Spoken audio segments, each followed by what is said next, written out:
Well, don't let the screen fool you. It looks like it's sunny with clear blue skies and a few puffy clouds, like maybe, I don't know, the middle of July. Not quite. It is still just the third week of the 2026 Ohio High School State softball season, and there is a chilly wind. Temperatures expected to be around 50 degrees today, but it's dry, which means you play ball. North of the Mason-Dixon line, they grow on with a little thicker skin. DCTV Sports is on the air, the Estill Chevrolet Cadillac pregame show. Brent Balbinot alongside Alan Magg, as we are pleased to bring you our inaugural broadcast of the 2026 season. We had a couple scheduled earlier, but Mother Nature said we'll have to reschedule those. So today we've got a couple of arch rivals, but different conferences that will take the field against each other, as the Defiance Bulldogs at 1-2 out of the Western Buckeye League, hosting the Tinora Rams 0-5 in the Green Meadows Conference, looking for their first victory of the season. Our thanks going out to Estill Chevrolet Cadillac for their sponsorship of our pregame. Check out their great selection of new, and if you're like me, a broadcaster on a budget, used vehicles, you can check out their selection in person on the lot at any time or online at drivebobestel.com. All right, Coach, let's break this one down here. You've got two teams, both very early in the season, but very different on paper. Defiance, minus a couple of key positions, is a pretty veteran ball club. Most of their varsity starters back from last season. Tinora, the exact opposite. As a matter of fact, as you look up on the roster here, they have less than a handful of seniors and juniors combined. They are still going through some growing pains. Yeah, it's going to be tough. Tinora had a big roster turnover last year, and then a couple of injuries early in the year. And then when you play the weather into it, the best thing you can do with young teams is play. And that's been tough. Last week was a really rough week, especially the second half of the week.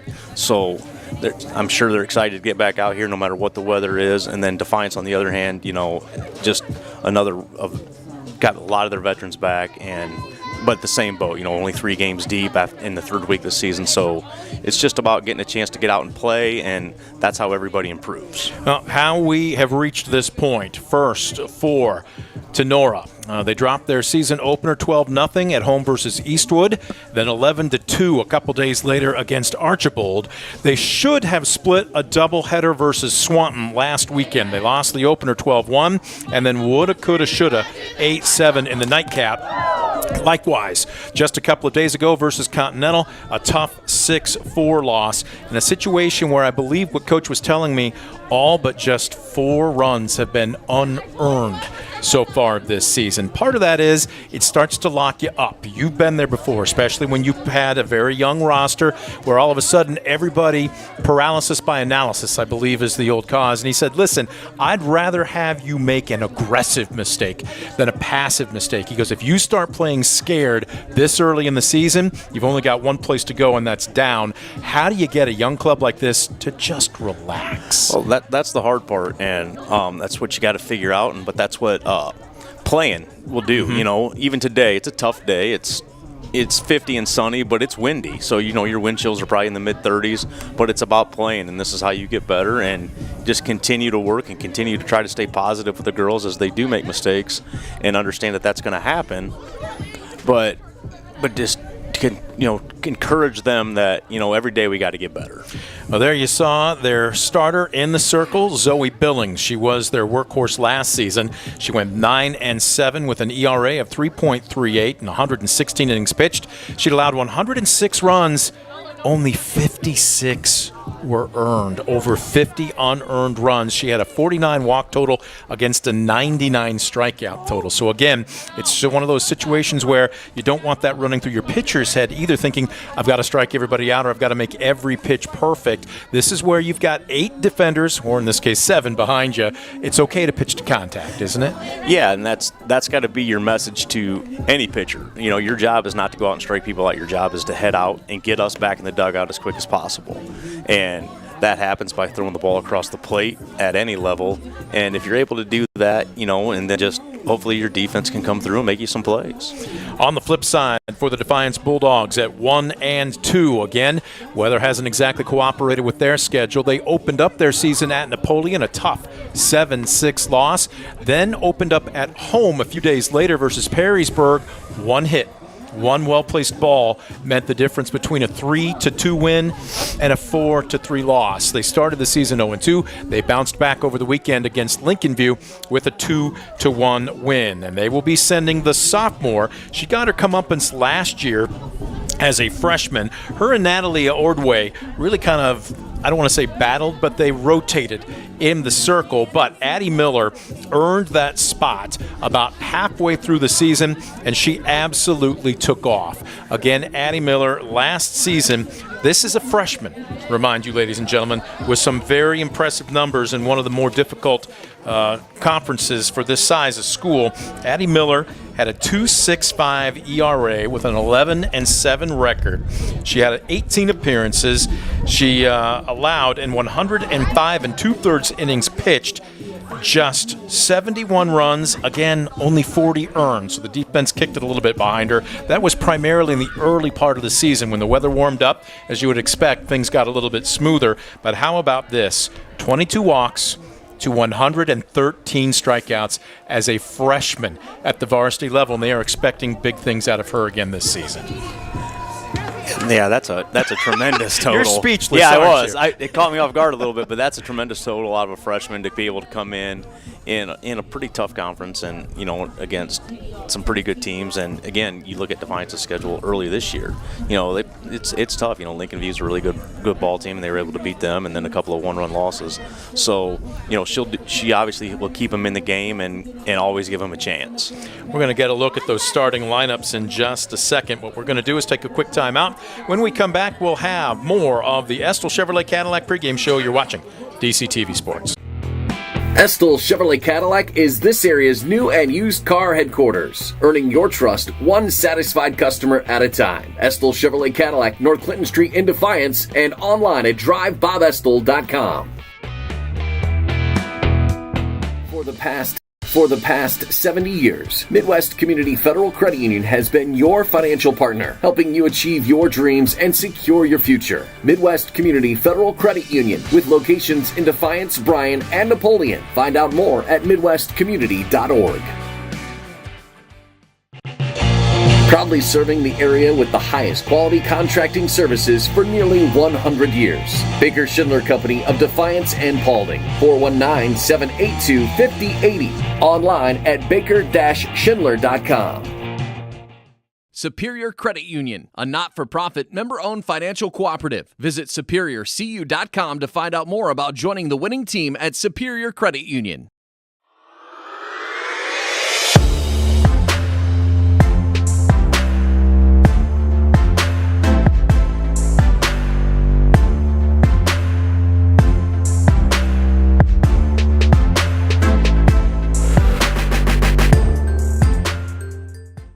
Stanball Jewelers is your trusted source for diamonds, fine jewelry, watches, and gifts. Whether you're looking for a dazzling engagement ring, a timeless anniversary gift, or a present for someone special, Stanball Jewelers has something for every occasion. Visit us today and discover why we've been serving the community since 1948. Back at Defiance, there you see infield has been taken for both Tinora and the host Bulldogs as they welcome the Rams. Probably about not even 10 minutes in a car, or even a bus for that matter, separates the campuses for both these two schools, but they also live in two very different worlds. Small school, big conference, small conference. But, Alan, I would say this, though, too, especially for softball. Man, the area here, Defiance County, I'm thinking of college-level pitchers just in the last 2 to 3 years. Skylie Zolman is a Tiffin, a D2 pitcher right now. She was an absolute standout, two-time All-Stater for Tinora. Go back a couple years here, Tegan Zippel was in the center circle. She's across town now pitching for Defiance College. I know Ayersville's not here, and I'm going to be accused of probably leaning a little bit down that side of the road, but the Honey Badger, Kendra Waldron, has signed to play Hillsdale. Small schools, but there has been some college-level talent come through softball programs in Defiance County the last 3 to 4 years. Yeah, definitely. And especially in softball, but pitching can just dominate the game for you. So, and you're going to see a couple of good ones today. They're young, but they're good and they're talented, and they're going to give their teams a chance. Addie Miller, just as a freshman going into her sophomore season, is already getting some college sniffs. Her older sister, Brooklyn, now Barskowitz, was a fine player in her own right, and then a D2 player at Ursuline College. And Brooklyn, peace and love, but Dad told me they expect Addie to leave older sister in the rearview mirror by the time she graduates from high school. There's a lot of athleticism in that family bloodline. As both teams lining up around their respective stripes down the third base line for Defiance, the first base line for Tinora, as we're going to get set for the national anthem. We'll get you the starting lineups, brought to you by Northwest State Community College in Archibald. Your place to go. If you're looking for a great career opportunity, it starts at Northwest State Community College. As waiting for the Rams to come out, our national anthem is going to be brought to you by the Defiance County Veterans Office. Pleased to connect veterans and their families with a number of services made available to them. The Defiance County Veterans Office. As we get set for the playing of the Star-Spangled Banner. To honor this great country and the men and women who have served to defend it, please stand and join in singing our national anthem, the Star-Spangled Banner.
And the national anthem in the books, courtesy of our sponsor, the Defiance County Veterans Office. Let's go ahead and take a look at your starting lineups now. Again, brought to you by Northwest State College, located in Archibald. Let's start with the visitors, the Tinora Rams.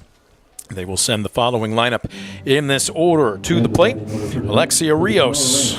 Your right fielder will lead things off. Christina Meyer, one of the few upperclassmen on this roster, will be roaming center field, batting second. Carly Carpenter will be playing first base and bat third. Madison Spangler, the only starter to stay in her natural position with the injury to Paige Gamby. She will be the senior shortstop. Savannah Schroeder, will be the catcher, batting fifth. Zoe Billings will be in the circle. She will be the pitcher and hitting sixth. Taylor Spangler will be manning third base, batting seventh. Nayla Flannery will be in left field, batting eighth. And Lexi Baldwin will be at second base and batting ninth. In the circle for Defiance, we're about to see Addie Miller, the sophomore. And her stats on the very young season, she is 1-2. The pitcher, number 12, Addison Miller. And again, we gave you her stats from a season ago with a 2.37 ERA. Taking a look at the defensive lineup there.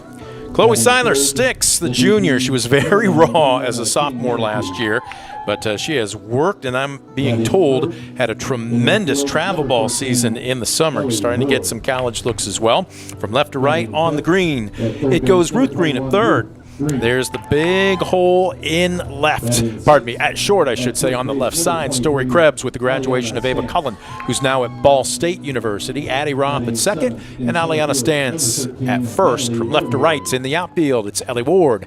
Natalie Ordway, who primarily played right field last season, now manning center, and Bella Rollison will be in right. Again, the wind is blowing across the diamond. When I first got here about an hour and a half ago, Alan, it was blowing straight out.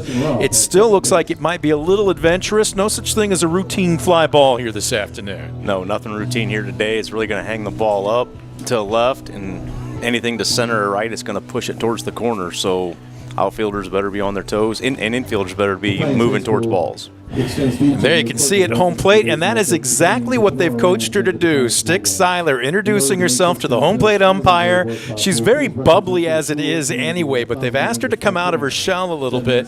And I know you've talked about this before. You need to establish a rapport before the very first pitch. If you're the catcher, you shake hands, you introduce yourself. I'll be protecting you today. You really want to make a good first impression, don't you? Yeah, you really want to protect that home plate umpire. Anytime you can introduce yourself, talk to him in between innings. If a ball does get by and it hits them, you make sure you apologize. Yep. And then they're going to take care of you and your pitcher too, and they're going to allow you to, maybe ask a question or two from time to time if you're in disagreement. Sure. Well, there's a way to do that without showing them up. Anytime you turn around, that's a bad thing. But if you hold it and you don't get the call, you can ask in plain English, where'd that miss? And they should give you an answer, and then you just say, okay, right? You relay that to your pitcher. Yeah, you don't look back and don't ask. You just hold it, and as you're throwing it back to your pitcher, you can even give the umpire the answer if you want to. You can ask him, was that in? Was that down? Sure.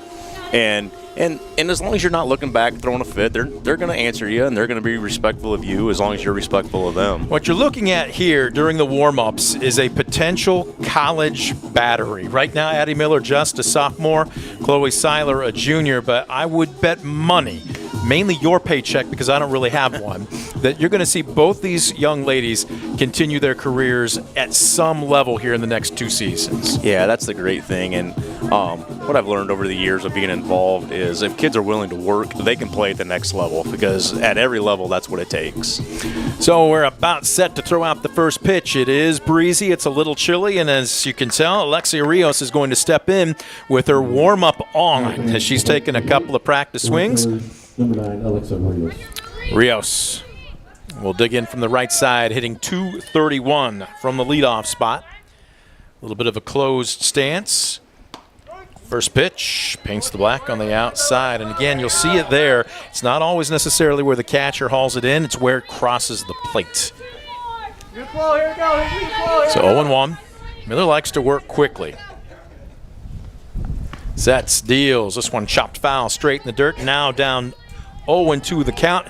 Here's where if you're Addie Miller, and I should have had the chance to chat with her a little bit, she was working on a few extra pitches from last season. Last year, it was spot the fastball, upstairs inside, upstairs outside, downstairs inside, downstairs outside, and then work off of that. This year, check swing, she went, that was a strike anyway, and she has started off the game in fine fashion for the Bulldogs with a West Banco strikeout. Yeah, that was a great job just attacking the strike zone early and setting the tone.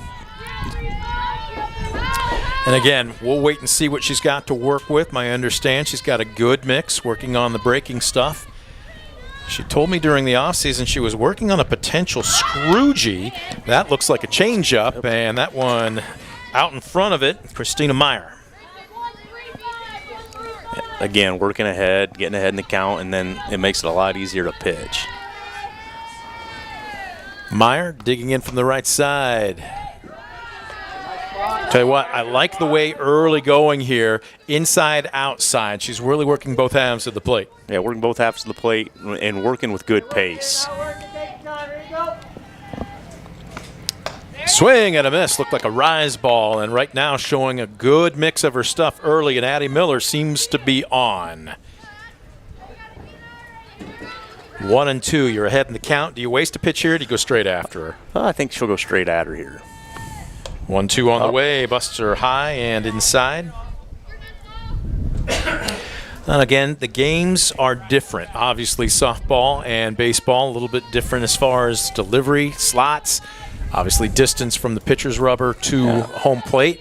But at the same time, the philosophy is the same. Can you change eye level? Can you work around? Change eye level and get ahead.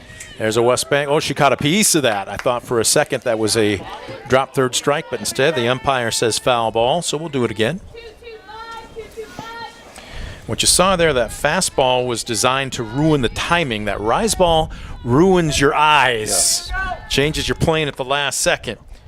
As that one just misses on the outside corner, and that's a great hold by Meyer. Yeah, that was a great take right there. Good discipline at the plate. Well, you're sitting fastball here if you're Meyer? Yeah, I would be.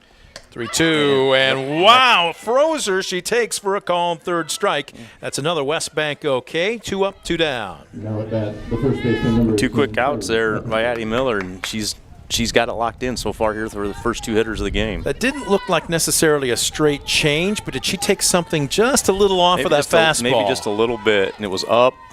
And it just froze Meyer. So with 2 away, out on the front foot, Carly Carpenter swings and misses strike 1. Carpenter coming into this afternoon's contest, hitting .267. She has started all 5 games for the Rams. Right on top of the plate, takes outside. Very windy, blowing across the diamond from left to right, but very deep. The outfield playing pretty much normal play depth right now. And wow, did that drop, or was that just a dirty changeup? Just a pretty good change right there, it looked like. Got her out in front. Had a little bit of low movement to it, and ahead in the count now again. 1 ball and 2 strikes. Miller looking to make it a 1-2-3 inning. This one, a chopper to third, charging in. Nicely done off of her back foot. Ruth Green gets her first opportunity. Score at 5-3 on the putout, and it's a 1-2-3 inning. No runs, no hits, no errors, nobody left the board. We played through 1/2 inning. Tinora nothing. Defiance coming to the plate. You're watching DCTV Sport.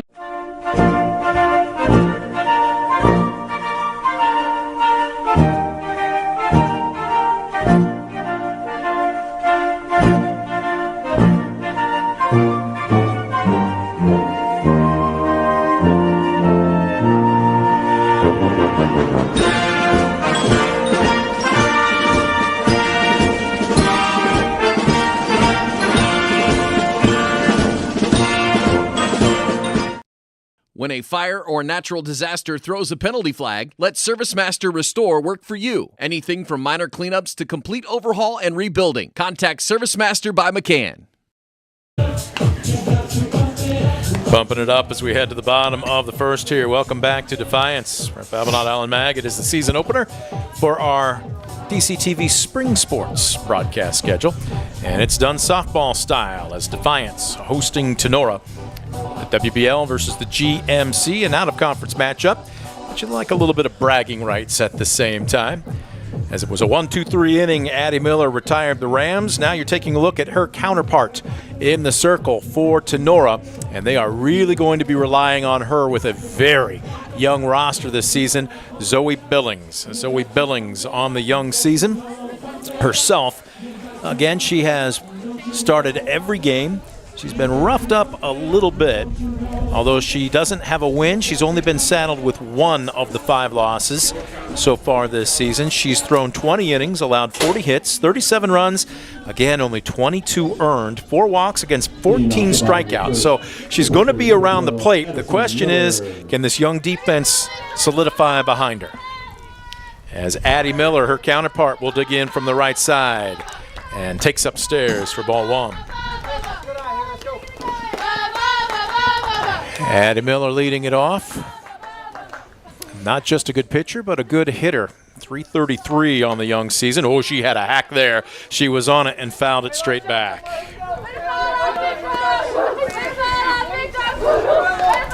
We'll set the defense for Tinora before the next batter. Miller with a very open stance. As a matter of fact, her left heel is outside the box. She has to step into it. She swings over a pitch low.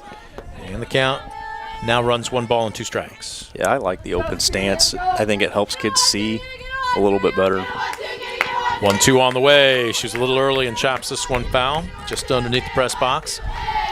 And it depends. If you are a quick bat and you can rotate, then absolutely. I can tell you from firsthand experience, I did not have a quick bat or quick hands, so I really had to almost lean over the plate as this one, a lazy liner foul. Up the first base side, her older sister, Brooklyn Barkowitz, is an assistant coach and in the first base box. Throws her hands out jokingly with her sister, saying, what's going on here? A little sibling rivalry carried over here. Oh, goodness.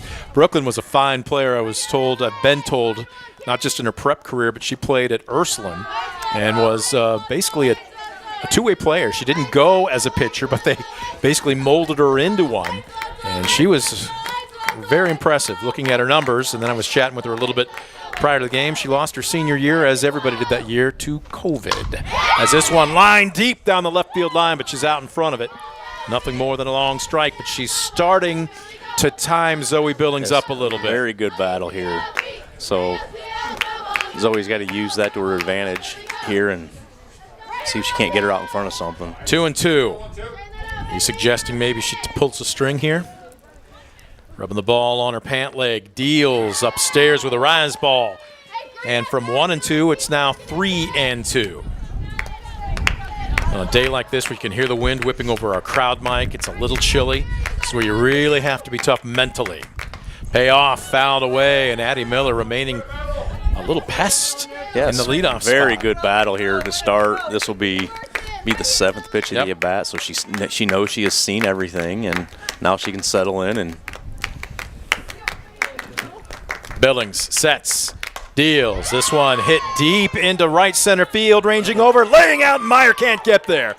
Miller rounding second. Will she dig for three? She will. The relay, not quite in time, and it bounces away from Spangler. But they're going to hold Miller up as she puts her hand to her chest, saying, how about that? A lead-off triple after a tremendous at-bat where she fell behind 1-2. Yeah, very good at-bat. A good effort out there in center field by Meyer, and just couldn't get to it. And, Defiance has got something rolling here right away. Here comes Sticks, Chloe Seiler. You don't see, you think of catcher, she is not the prototypical build at 5'9", very rangy. The squeeze is on, and it's bunted foul up the third base line. Strike one. Let's set the Tinora defense before we get too deep into the ball game here. As we mentioned, Zoe Billings in the circle. Let's set behind the plate. Savannah Schroeder will complete the other half of the battery. From left to right on the infield, it goes Taylor Spangler, Madison Spangler at short, Lexi Baldwin at second, Carly Carpenter at first. As this one, a strike on the inside corner, 0-2. From left to right in the green, Nala Flannery in left, Christina Meyer, who laid out and made a tremendous effort, came up just short on the first at bat, and Alexia Rios in right. As Sticks digs in, the 0-2 upstairs. Chloe Seiler as a varsity starter as a sophomore last season did a solid job, but again, one of those situations where I don't want to say she was just kind of there, but she was just kind of there. And this year they're expecting great things. She had a tremendous travel ball season in the summer, and she has opened up the eyes of some area college coaches. This is the best thing about when kids come from sophomores to juniors. That's the year they tend to make a jump, and you can put more on them and expect more out of them. 1-2, as you can hear the chants coming from the Defiance dugout. Busts her inside, and again, patience here. 2 balls and 2 strikes. And I'm noticing the outfield for Tinora is playing considerably deeper than they were just a hitter ago. Much easier to come in on a ball than go back on it. 2-2, she got her swing, and it's a pass, third strike. They throw down to first, and it's overshot. Miller will come home to score. Seiler rounding first and will stand up into second. So despite the strikeout, it's going to go down as an error, I believe, on the throw, and Defiance brings home the first run of the ball game. Yeah, that's tough. Zoe did a nice job there getting the strikeout that she needed and popped out of the catcher's mitt. And now Defiance has really got something going now. Run in, and you got somebody at second base with nobody out. And this is where we're going to see Coach Fairchild come out and call the infield into the circle. And more so than anybody, you've got Schroeder, who made the throw just a little high. Carpenter probably would have been better served just to come off the bag and secure that ball instead of trying to stretch. But probably more than anybody, I saw him talking to Zoe Billings there. You've got to lock back in because you're going to touch the ball on every play. Yeah, definitely. This is where, Zoe has to be a leader for him and see if she can keep this at 1. And, that's the key. You have, even with the mistake, you got to settle down and see if you can't limit this.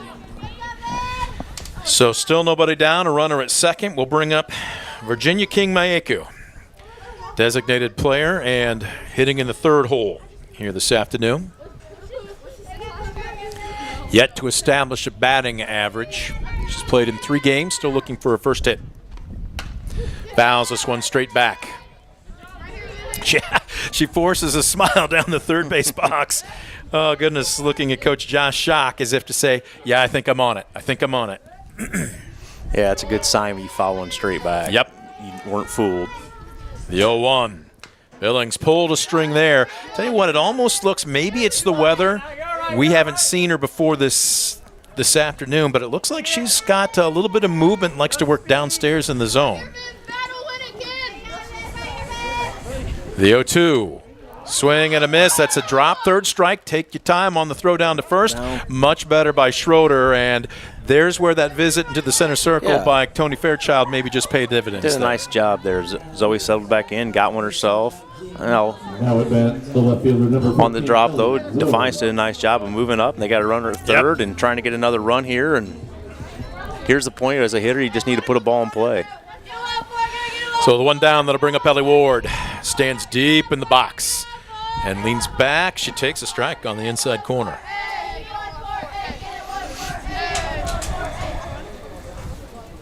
Ellie Ward hitting a $125 through the first 3 games of the season. Pulling a string. This one misses outside. A season ago, Ellie Ward hit a robust 301 as this one bounces, and a nice stop by Schroeder to keep it in front of her. Seiler has to retreat to the bag. Those don't feel good on any day, but especially a day like this. This is where Savannah Schroeder is going to get her money's worth. This is upstairs. And with a runner at third, you can give your pitcher a lot of confidence if you're able to keep that ball in front of you. That's where you got to have a little trust, too. If a pitcher, can I bury one? As this one paints the black on the inside corner, and the count now full. 3 balls and 2 strikes. Hey, running on the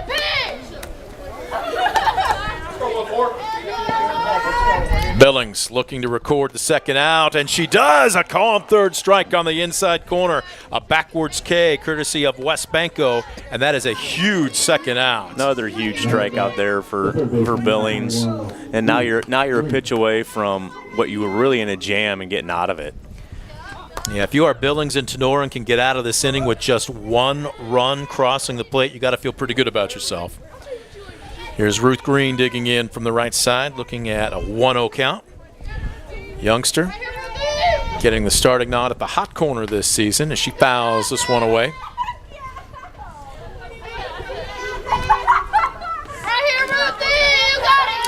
Youngster, but you can tell, and as they all do here at Defiance, they have a very solid weight training program. But just looking at her, she passes the eye test. She is a strong young lady. Say definitely the girl Defiance wants up right here. As you can see, she's off to a very good start here early in the year. She's hitting .500 as this one misses on the inside corner, ball 3.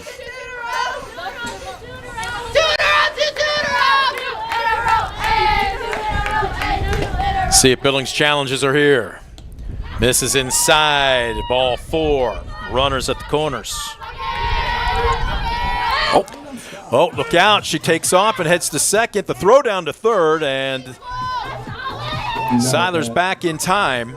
So again, a high risk, relatively low reward opportunity there, and what it does is allow the runner to take second. So now you got 2 runners in scoring position for Aliana Stantz. Swing and a miss. Was that half fastball, half rise ball? It was really at the letters. What do you think? You're not sure either, are you? Not sure. The 0-1 squares to bunt. I know as it got her ahead in the count. Yep. All that matters is a strike, right? Mm-hmm. We'll call it the Zoe special. There you go. 1-1. Billings deals. Strike on the outside corner. Tell you what, if you can paint him, the home plate umpire looks like he's going to give the edges Looks today. like he's giving you a little bit off the edge, and that's good. You know, You go for the same spot again if you're Billings? I do, yeah, definitely. 1-2. Try to get it out there. And steps off the rubber as Stantz steps out. Stantz hitting .333 on the young season. 6 at bat. She's got a couple of hits. Swings and misses. It's in the dirt. They're going to have to throw down to first, and they got her. So the damage kept to a minimum. Score on the strikeout, 2-3 on the putout, and it could have been a lot worse for Tinora. But again, Zoe Billings with a couple of Ks to help minimize the damage for Defiance. 1 run on 1 hit, 1 error, and a couple left aboard. We are through 1. Bulldogs 1, Rams nothing. You're watching DCTV Sport. At Arthur Law Firm, we understand how overwhelming life can be after being seriously injured in a car accident. With over 50 years of experience, Arthur Law Firm has a track record of getting the results you deserve. When you don't know where to turn, get answers with Arthur. Call us today. WestBanco, building a better bank every day since 1870. Community-focused WestBanco. Find out more at westbanco.com. All right, a little Spanish feel as we bring you back into the top of the second. Addie Miller, you take a look at the young sophomore in the circle. Her team, more specifically her teammates, have staked her to a 1-0 lead. As we head to the bottom of the second, you can see whatever it takes to stay warm right now, right? very cold day. You encourage them to keep moving and stay warm. You do what you got to do. Oh, my goodness. Wouldn't you love to have that kind of energy now, though? Yeah. How many of those could you do before you got tired? I'm tired watching. Fair enough. Oh, goodness. We're having a little bit of fun. And so is Defiance, leading 1-0. We'll see how Addie Miller handles playing with the lead. Critiquing Story Krebs jumping jacks just a little bit there. Number 22, Madison Spangler. So it will be 4-5, check that. Yes, 4-5 and 6 for Tinora. Madison Spangler leading it off. Savannah Schroeder on deck and Zoe Billings in the hole. Miller dealing with a first pitch strike. Madison Spangler was talking with Coach Tony Fairchild with the injury to all conference. Oh, this one's a shot to short, gobbled up by Krebs. Nice throw across the diamond. Boy, she made a tough play look easier than it really was there with one pitch, 1 out. Really nice play. That ball was hit hard and stayed down on it and made a perfect throw across the infield. Best hit ball so far of the afternoon for Tinora, but it goes as the first out. I was about to say, with the injury to Paige Gamby for Tinora, their standout catcher. Matter of fact, she's going to be playing at the next level. Signed at, let's see here. It was out of the GMAC, and it'll come to me in just a second. It'll come to me next inning. But everybody, with the exception of Christina Meyer, had to rotate positions. That's how much Paige Gamby meant to this lineup.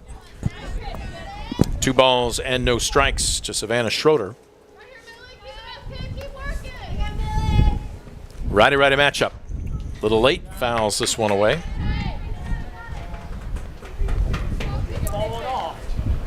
And a note on Paige, just offensively you missed a lot, but she was that glue behind the plate too, and she brought some offense. Yes. She had a bat. Malone, there we go, it just came to me.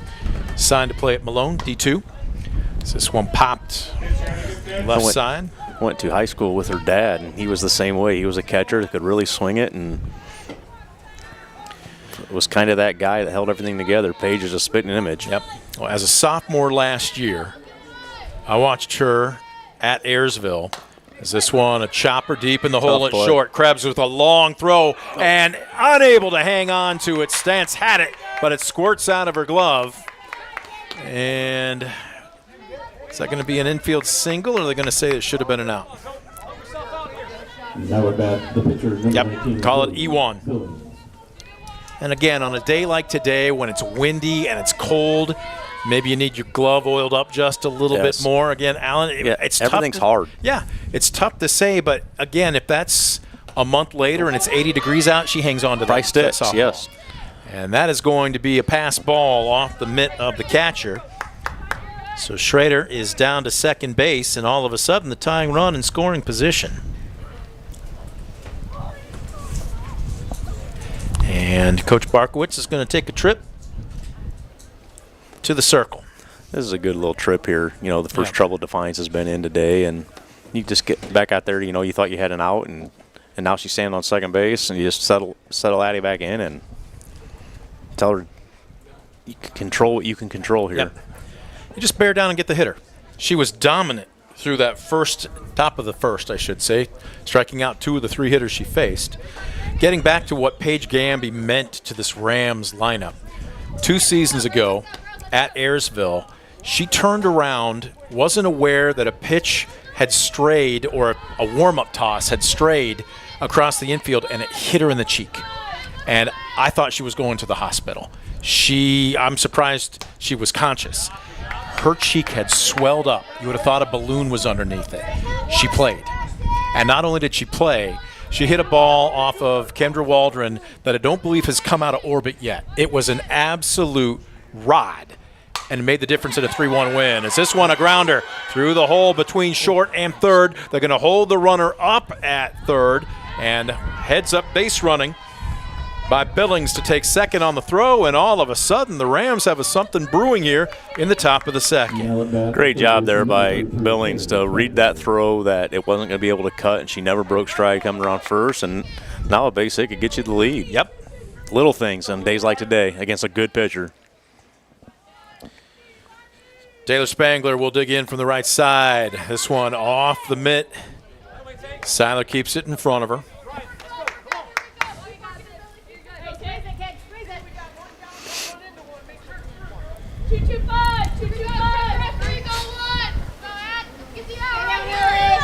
Hear the chatter coming from the Defiance dugout right now, just trying to get the out. If you're Addie Miller, you could be your own best friend here. Ahead in the count, 0-2. Yeah, you're hunting a strikeout right here if you're Addie, and if you're at the plate, you're just shortening up and trying to hit a 97 hopper at the second baseman here. 0-2 on the way. This one a chopper 2/3. Scooped up. Nice look by Green. Great play. They've got the runner drifting off a second, but Stantz decides to just eat the ball and walk it back to her pitcher, and that is a huge second out. Ruth Green had the presence there. That's great situational awareness because she had to come in on that ball. Allen, she still looked the runner back. Yeah, did a great job there and then made a perfect throw. That was a well-hit ball. Right at her. They call it the hot corner for a reason. So with 2 down, here's Flannery digging in. Takes in the cellar for ball 1. It was a nice basket stop by Seiler. Looking into the dugout. Miller gets the pitch. She'll deal the 1-0. Another short hop and another nice stop by Sticks. All right, down in the count, 2-0. If you're Flannery, you're sitting dead red here, aren't you? Yep, and if she throws you a changeup and you swing and miss it, you tip your cap. Well, this one's upstairs, and Miller can't find the strike zone right now. It's 3-0, and one would certainly think Flannery's going to be taking here. Definitely. If not 1, maybe 2. Flannery yet to pick up her first hit in 5 games. She takes here for the obligatory get-me-over strike. And again here, if you're Addie, you don't have to give in. You're working with the base open, and, you know, a walk's not the worst thing in the world here. Same with Flannery. 1 pitch, 1 spot. You're treating this almost like 3-0, and she takes for ball 4. Good at bat there, but yet at the same time, Addie can now focus back in on the 9-hitter here, and you can see if she can't attack her. Lexi Baldwin also looking for her first hit of the season. She has played in 4 of 5 games, 9 at-bats. And right now, here's where the true bulldog in Addie Miller's coming out. She's going to come right at her. And she's working with some tempo here. Base is loaded, 2 down. This one in the cellar. Well, Defiance trying to work around an error that has helped load the bases here, clinging to a 1-run lead in the top of the second. Miller deals, swing and a miss. Now she's got her where she wants her. I also, at the same time, think I wouldn't be surprised to just see another fastball from Yeah, Maddie Miller. I'm thinking she's going to just come right at her. Look at her. She's working quick here. She wants it. She's lathered up. She deals. This one, a shot off the glove of Stanson into right field. A run comes home. Nice throw. Boy, on the money by Bella Rollison. But that is the first hit of the season for Lexi Baldwin, and we're tied at 1. Great at bat there. Just didn't try to do too much. She knew it was coming and didn't, hit the ball hard, got it in there, got that run scored, and now you're flipping the order back over. Here's Rios digging in. 0 for 1, struck out swinging to lead off the game. Still Ducks on the pond trying to take the lead as this one misses downstairs. Miller getting the instructions from the dugout. Good trip right there by her. Just calm herself back down and looks in, deals. Seiler trying to frame it up and gets a late strike call. You're in the same boat here as we were in the bottom of the first. Yep. We talked about just trying to limit here, and this one, number down to first. Stance has it, kicks the cushion, and that will do it for Tinora here in the top of the second, but not before they come back big. Defiance keeps the damage to a minimum, but the Rams with a little bit of wind in their sails as they score 1 run on 2 hits, 1 error, and they leave them loaded. We'll head to the bottom of the frame. All knotted up at 1 apiece, Tinora and Defiance. You're watching DCTV Sports. Discover top-quality healthcare education at Northwest State. Our instructors have real-world experience, so they know how to prepare you for great career opportunities. Estill Chevrolet Cadillac is this area's new and used car headquarters, earning your trust one satisfied customer at a time. Estill Chevrolet Cadillac, North Clinton Street in Defiance, and online at drivebobestill.com. For the past 70 years, Midwest Community Federal Credit Union has been your financial partner, helping you achieve your dreams and secure your future. Midwest Community Federal Credit Union, with locations in Defiance, Bryan, and Napoleon. Find out more at midwestcommunity.org.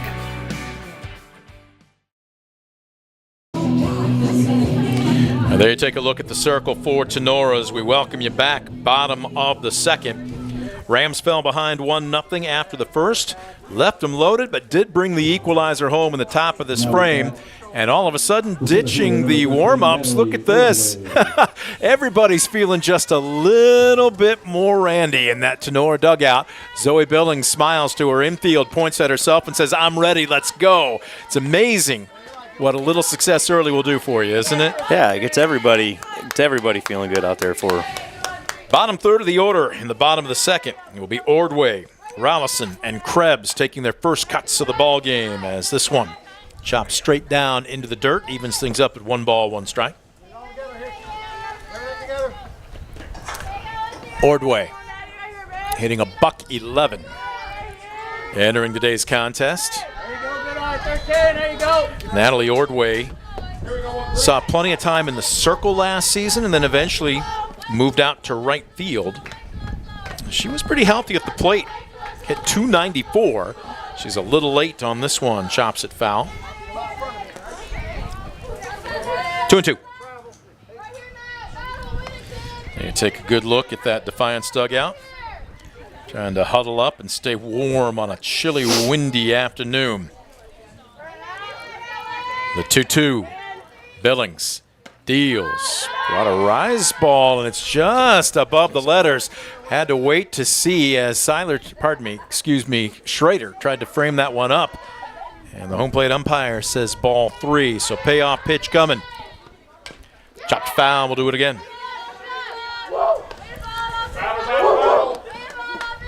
I'd love to see the gun on Zoe Billings. Again, she was the pitcher, their number 1 in their rotation last year. She's got a good build on her. She's got a very strong base.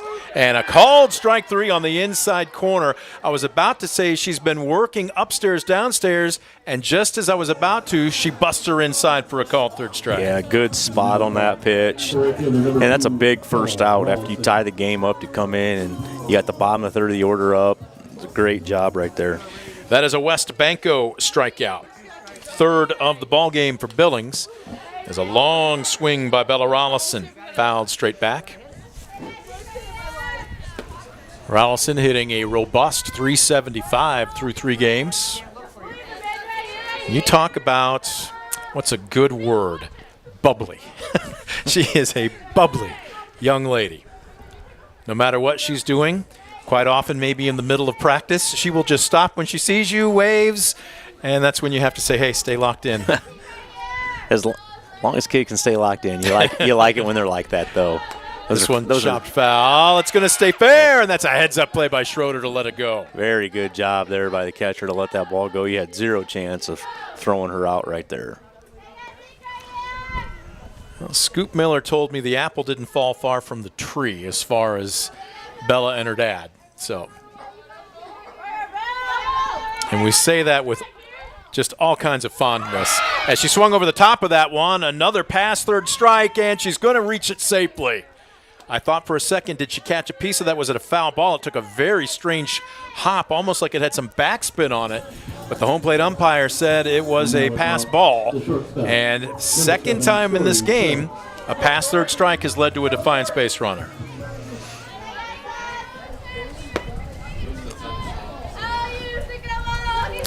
So with one down, the go-ahead run aboard for Story Krebs.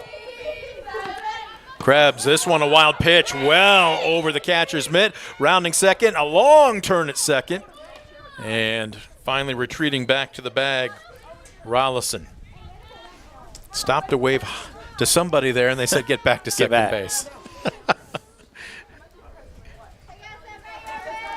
So 1-0 to Krebs. Squares to bunt. Oh, this is almost a beauty up the first baseline, but had a little too much English on it. Krebs hitting .333 on the season and 9 at-bats. Story looking for her first RBI of the season and would give Defiance the lead. Knotted up at 1 apiece here in the bottom of the second. 1 ball, 1 strike, 1 out, 1 aboard. Swing and a miss. We saw Krebs flash some fancy leather in the top half of this frame, but Alan, I was more impressed with her arm. She's got a cannon. Yeah, definitely. Cuts it loose across the infield. And 1-2. This one well struck into right field and playing it on a hop. Rios. Are they going to wave the runner around third? They will. Rollison trying to score, and she will without a throw. So a big 2-strike RBI gives Defiance the lead at 2-1 off the bat of Story Krebs. Great job there. Tried to bunt early in the count, did it get it down, and redeemed herself with an RBI. Back and forth we go. And that will roll the lineup over as Addie Miller, who tripled to lead off the ball game, digs in, sends a shot. Boy, a short hop. What a stop and a tremendous throw by Spangler. Look what I found. She wasn't quite sure. They've got to run the ball back, and now they've got to run down a hot box. Krebs in some trouble. And this is why you run infield practice, folks. Krebs dives, and the throw scoots through 2. Nice job to back it up. And Story Krebs very fortunate to get back to the bag safely.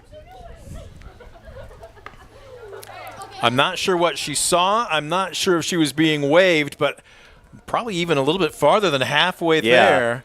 Yeah, I don't know. Maybe she lost track of how many outs there were. I think she might have. She was about to come off. Yep. She looks maybe like it's more her feelings right now. She's got to admit it. Look, kid, you're okay. Like you got back to the bag all right. It looks like she's smiling and everybody's happy.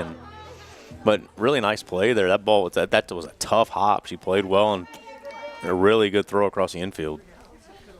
Spangler, we've seen both team shortstops really play some great defense in the early going here.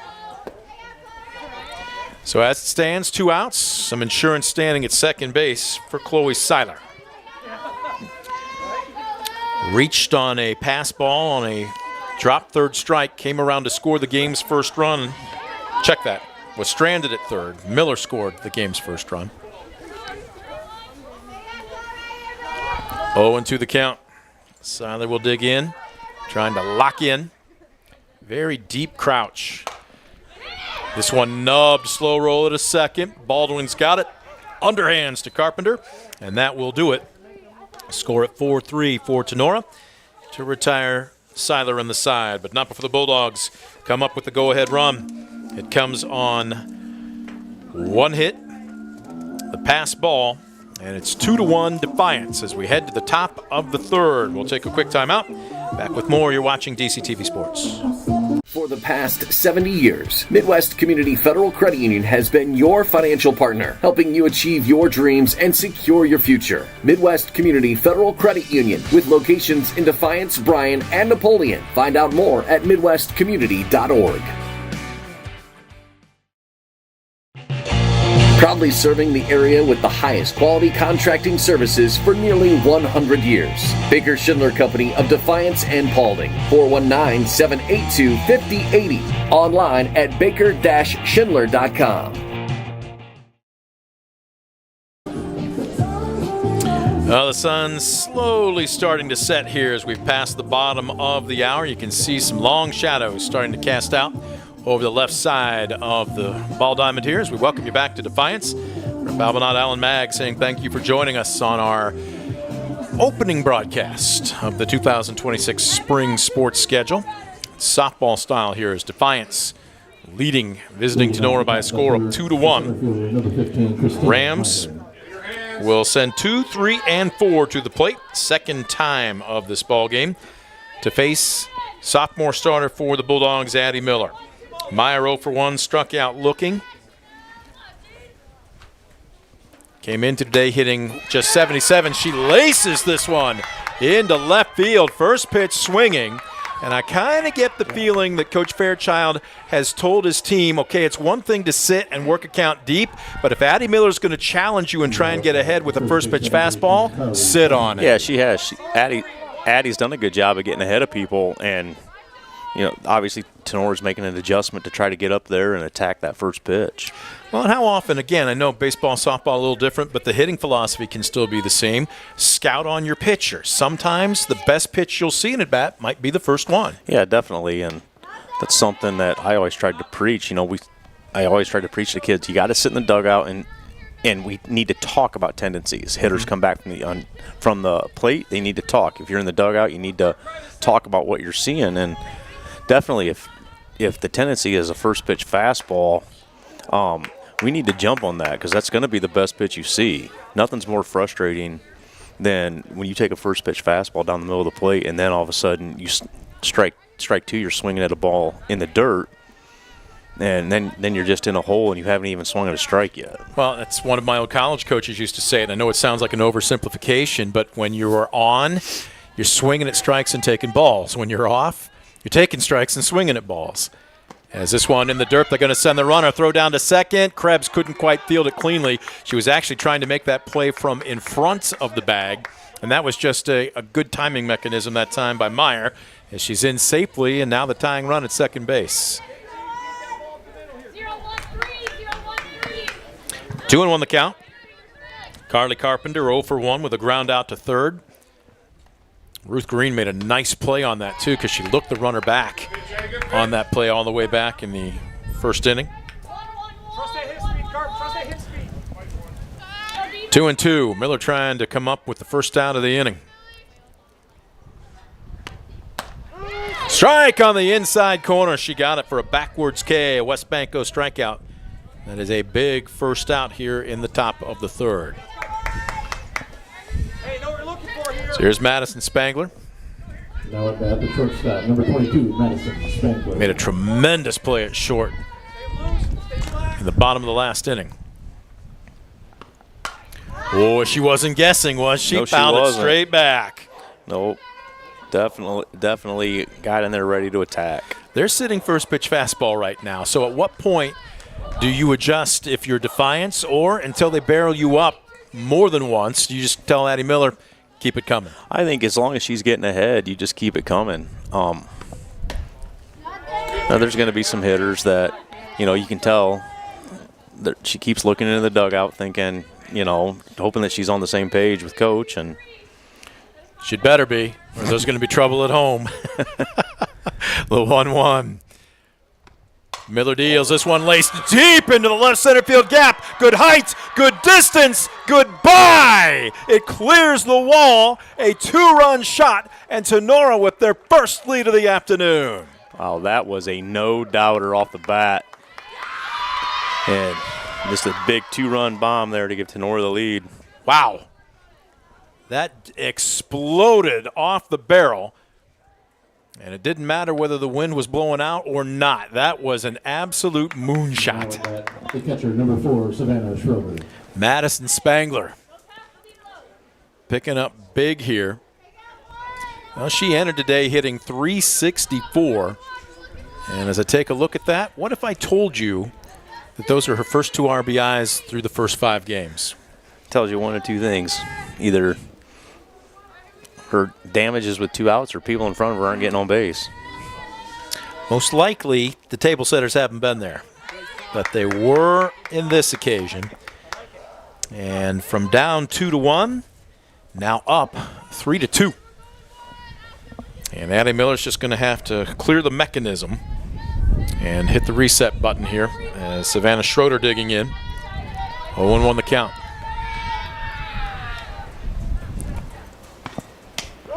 Strike on the inside corner. I think she could live there a little bit more if she wanted to, don't you? Stay inside. It's something that looks like maybe Tinora is taking that a lot. She's done a good job of working both halves of the plate through the early going. That one downstairs. Yep. Where she has run into trouble this afternoon is when she's elevated. Yeah, it's gotten the ball up, out over the plate a couple of times this inning, a couple of really hard hit balls. 1-2. Chop foul. Again, that ball may be a little higher than she wanted, but she got away with it. Count remains 1-2.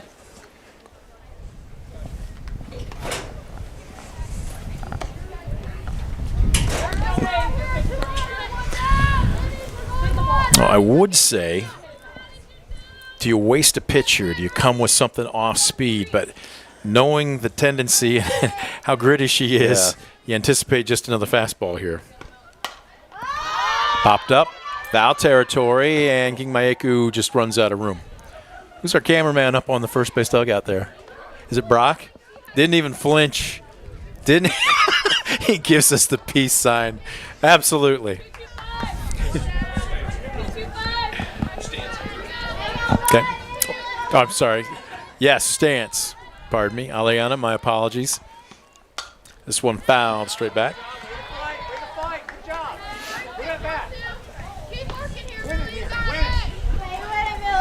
Again, you're starting to hear a little bit more chatter, not just from the dugout, but I really like the way Krebs is being vocal. You need that from your shortstop. 1-2. Fly ball, right field, playable. Rollison's there, had to battle the sun a little bit, but they had her played perfectly, and she squeezes 2 down.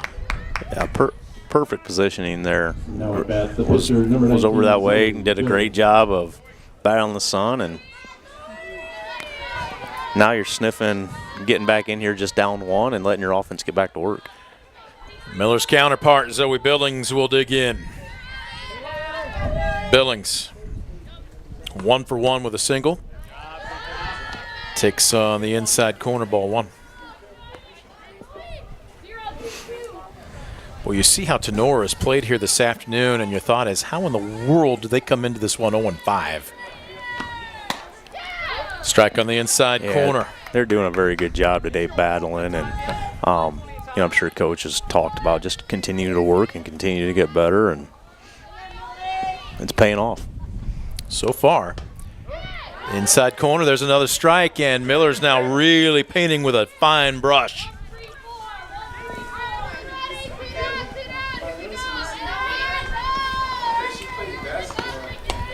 This one in the cellar.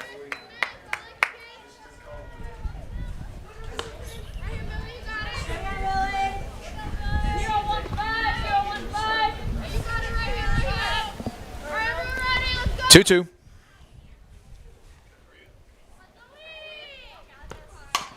Hard hit ground ball. Diving nice stop foot by Krebs from her knees, makes the throw. I'm not sure a good one would have had her, but you can't assume that play, and that'll go down as an infield single. What an effort right there. Great diving stop. It would have taken a perfect throw there. What an effort. Well, I tell you what, and again, with Ava Cullen having graduated, a Division I level athlete, Just from the early part here of this ball game, I think it's pretty safe to say the shortstop position for Defiance is in good hands this season. Yeah, she's looking good, filling some big shoes. So just want to nub her to stance as she kicks the cushion for the unassisted putout, and that will do it for the Rams here in the top of the third, but not before Tinora comes up with 2 runs on 2 hits.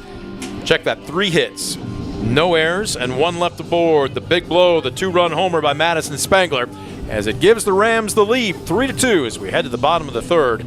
You're watching DCTV Sports. Superior Credit Union, a not-for-profit, member-owned Yes, financial please. cooperative. Gotcha. Visit superiorcu.com to find out more You're at about 5 joining on the this winning one, that'd team be at Superior Credit Union. 20.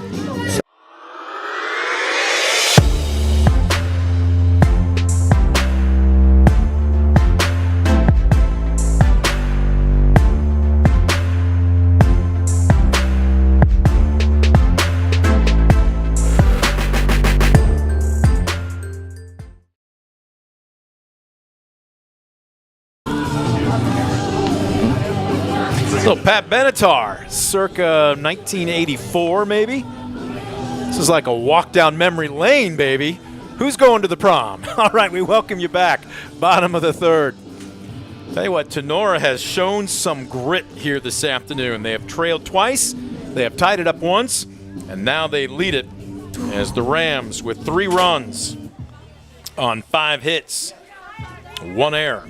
They have left 3 aboard. The Bulldogs will try and get the equalizer here as they've got 2 runs on 2 hits, and they left 1 aboard. Still early in this ball game as Virginia King Mayeku, the 3-hole, will lead it off. It's the meat of the order. Ellie Ward, the cleanup hitter, on deck, and the 5-hole Ruth Green in the hole. 1-0. Off speed, upstairs. She takes Zoe Billings. Teammates have staked her to something she hasn't enjoyed so far this afternoon, the lead. Swing and a miss. That was a little bit of an indecisive swing. She's shaking her head. Yeah. Couldn't lay off of it. Yep. I think if she had that one back, she would have been ball 3. Yeah. Well, that rise ball is designed to play with your eyes, and she stays back on this one and laces it into right center for a leadoff single. A really good job there at the plate, swinging a bad pitch, and then you come right back focused, and you get to base it into center field. So leadoff aboard. Here's Ellie Ward, 0-for-1, struck out looking back in the first inning. We'll see if Defiance elects to play small ball here, if they let her hit away. Coach Josh Schock, you can hear his voice just beneath us here in the press box. Ward stands deep in the box, and she's first pitch swinging and laces this one into left field. Back-to-back singles. King Mayeku stops at second, Ward at first. And now Defiance with a little something brewing here in the bottom of the third.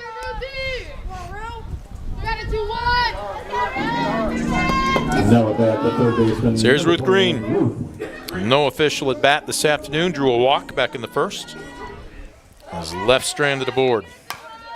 First pitch swinging, popped up, foul territory, and it's going to fall in no man's land. Baldwin gave chase. Carpenter was on a dead sprint, but anytime you have to turn your back, you know that's probably not your play. Yeah, good effort there. Absolutely.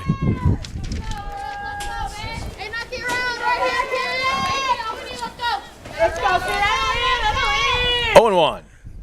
Oh, she checked in. She couldn't hold up, and she knows it. Oh, she's upset with herself. 0-2.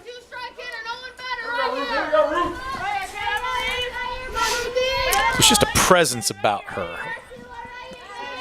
Not sure what it is, but she just kind of owns it when she steps in. That looked like a changeup. It's in the dirt, and now you got 2 runners. Oh, boy, somebody's in a hot box. Do they want the lead? They're not going to get her. There's where speed kills. King Mayeku head first in, and Tinora cannot capitalize on the base running mistake by Defiance, and now 2 runners in scoring position. Yeah, a little indecision there, I think, and that's a tough spot to be in. This one well hit into right center field, laying out off the glove of Meyer. 1 run is home. It gets past Rios. 2 runs are going to score as Ward comes home and standing up into third. Wow, talk about going from down 0-2 to the count. Ruth Green has just given Defiance a 4-3 lead. Really good at bat there. Again, got down on the count, didn't try to do too much. Now at bat, the first baseman. Not sure if they're going to give her a triple or a double and an error. I would say it's a double and an error as it kicked away.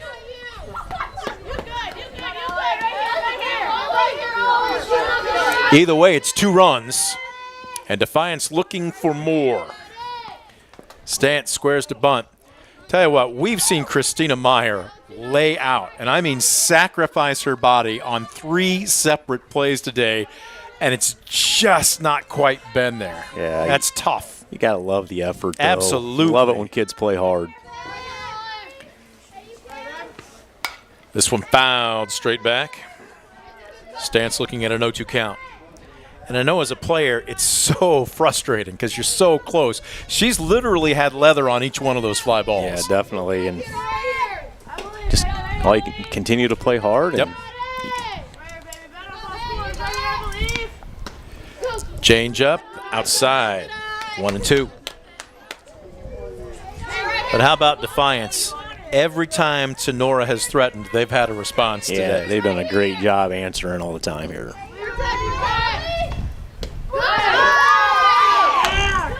Showing a good eye here as the count evens up, and for the first time this afternoon, Billings with some signs of frustration in the circle.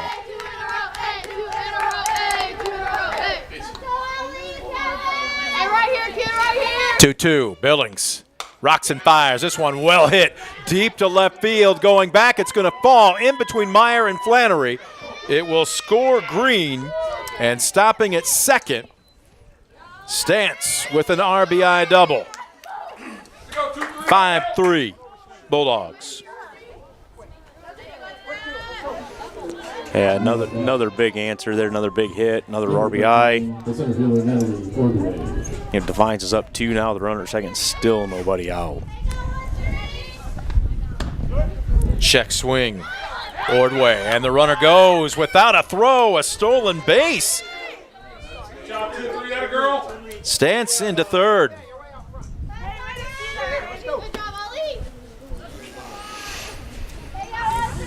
Boy, how quickly the momentum has switched dugouts here in the bottom of the third. Swan, pop foul, out of play. 0-2 the count to Natalie Ordway. 0 for 1, struck out, looking to lead off the second.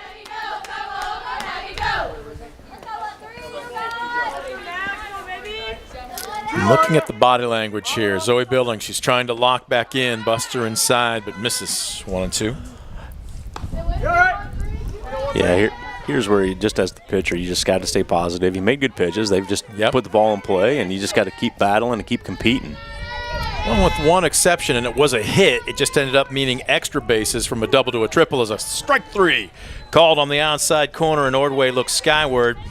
So West Banco strikeout for a very big first out here for Tinora in the bottom of the third. Yeah, very big strikeout there by Zoe. Let's see if she can't build off of that and keep it right here. Here's Rollison digging in. Checks and takes a ball on the inside corner. But getting back to that thought, it's not that the Rams have booted it around. It's just that Defiance has barreled it up this inning. Yeah, they've done a good job of finding the barrel this inning, and this is just where you got to keep battling. Keep battling. Fly ball, center field, gauged well by Meyer. Is it going to be deep enough? Throw is off the line at home.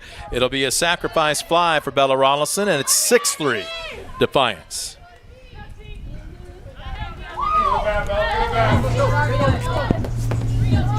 Now at bat, the shortstop, number 7, Story. So here's Story Krebs digging in. Krebs 1 for 1 with a single.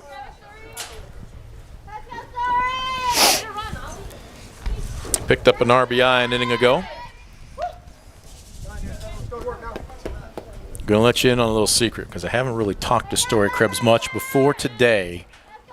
but she seems like she's a little feisty. She plays like she's a little feisty. Fly ball, it's a liner. Oh, battling the sun, my goodness. Right at Rios, look what I found. Nice job as she smiles at Meyer and says, yeah, that's the third out. Boy, Krebs really barreled that one up at what they call them an atom ball. Yes, definitely. That's part of the game, right? You can get one off the end of the bat and it falls, and then you hit a rocket at somebody for an out. Just the same, they come up big this inning. 4 runs on 3 hits, 1 error, and nobody left aboard. We are through 3. Defiance 6, Tinora 3. You're watching DCTV Sports.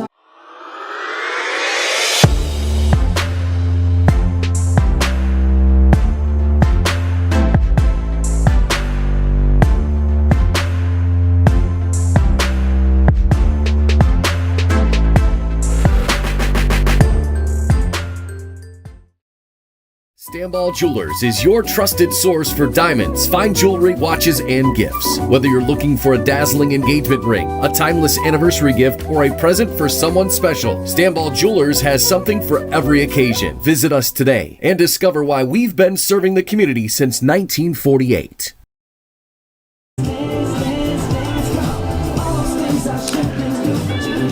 Wow, a huge crooked number in the bottom of the last frame for Defiance. They trailed, but not for long as they lead Tinora 6-3 as we welcome you back on DCTV Sports. Top of the 4th, Addie Miller deals a first pitch strike at the knees. She will work to 8-9 and then the leadoff hitters. Nala Flannery, Lexi Baldwin, and Alexia Rios. The 0-1, that one a nubber up the middle, going to be trouble. Roth, wow, nifty play. She was working momentum away from the bag. That ball looked like it had a little English on it too, and she made a tough play look very easy. Very nice play, moving up the middle, makes a throw, puts it right on the first baseman's chest. That's what we talked about, pitching to contact. You can't be afraid to allow your defense to do some work for you. As the first pitch fouled back by Lexi Baldwin.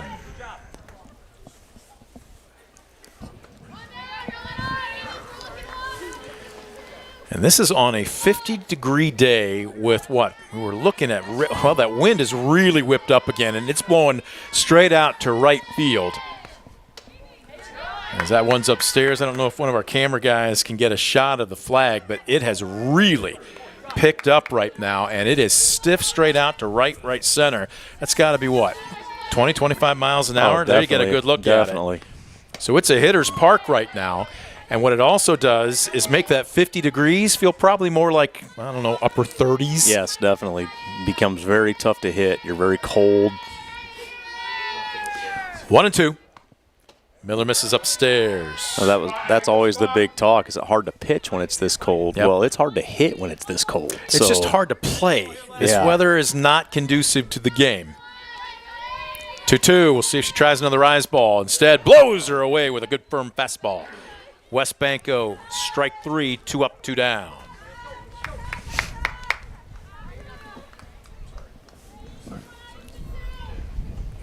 Now at bat. This is a spot where, as a coach, you're really asking Addie to set in. You were down. You got a 4 spot to put you up. And if she can come in and go 1, 2, 3 and get you right back in the dugout, that's a big, big inning for her. Fastball, another number towards second base, gobbled up by Roth. Wow, fleet of foot, and it's a 1-2-3 inning. No runs, no hits, no errors, and nobody left the board. We're through 3.5. No change in our score. Defiance 6, Tinora 3. You're watching DCTV Sports. Stamball Jewelers is your trusted source for diamonds, fine jewelry, watches, and gifts. Whether you're looking for a dazzling engagement ring, a timeless anniversary gift, or a present for someone special, Stamball Jewelers has something for every occasion. Visit us today and discover why we've been serving the community since 1948.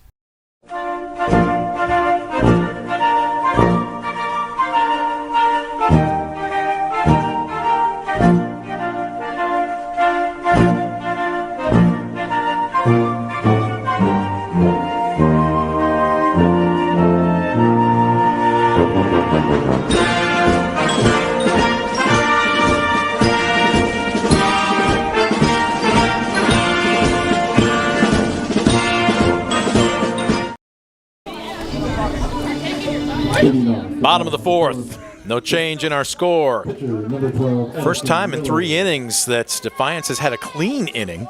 We'll see if they can continue to tack on to a 3-run lead here as Zoe Billings will deal to the top of the order. Oh, my goodness, a shot through the wickets of Taylor Spangler at third off the bat of Addie Miller. And Spangler appears to be okay. That's the danger of playing that position, especially in softball. She took one off the leg, but she appears to be none the worse for wear. She's being asked if she's okay. She's a tough kid. Yeah, that is tough right there. That ball, bases are 60 feet. She's got to be a good 20 foot in front of the base. That was a rocket. So an infield single brings up Chloe Seiler. I want you to break down Sticks here for me. We call her Sticks for a couple reasons. Number 11, she's also very tall and gangly. She's not your prototypical build for a catcher, but she has a deep, wide squat. She almost reminds me, I'm going to go back in time. Do you remember the Houston Astros and first baseman Jeff Bagwell? She reminds me exactly of his stance. Break that down for us. Well, she's a down, but as you see, there's not much of a stride. Her stride is very short. I think Bags was actually backwards in his stride. But, yeah, her stride is very short, obviously very athletic. How do you generate power out of that kind of – because you don't get much of a load there, do you? Well, it's all about your backside getting through, and she's already in her backside here. So – well, she had a good swing there, but popped it up. It's playable foul territory, drifting over, and that's a heads-up play by Carly Carpenter. 1 down.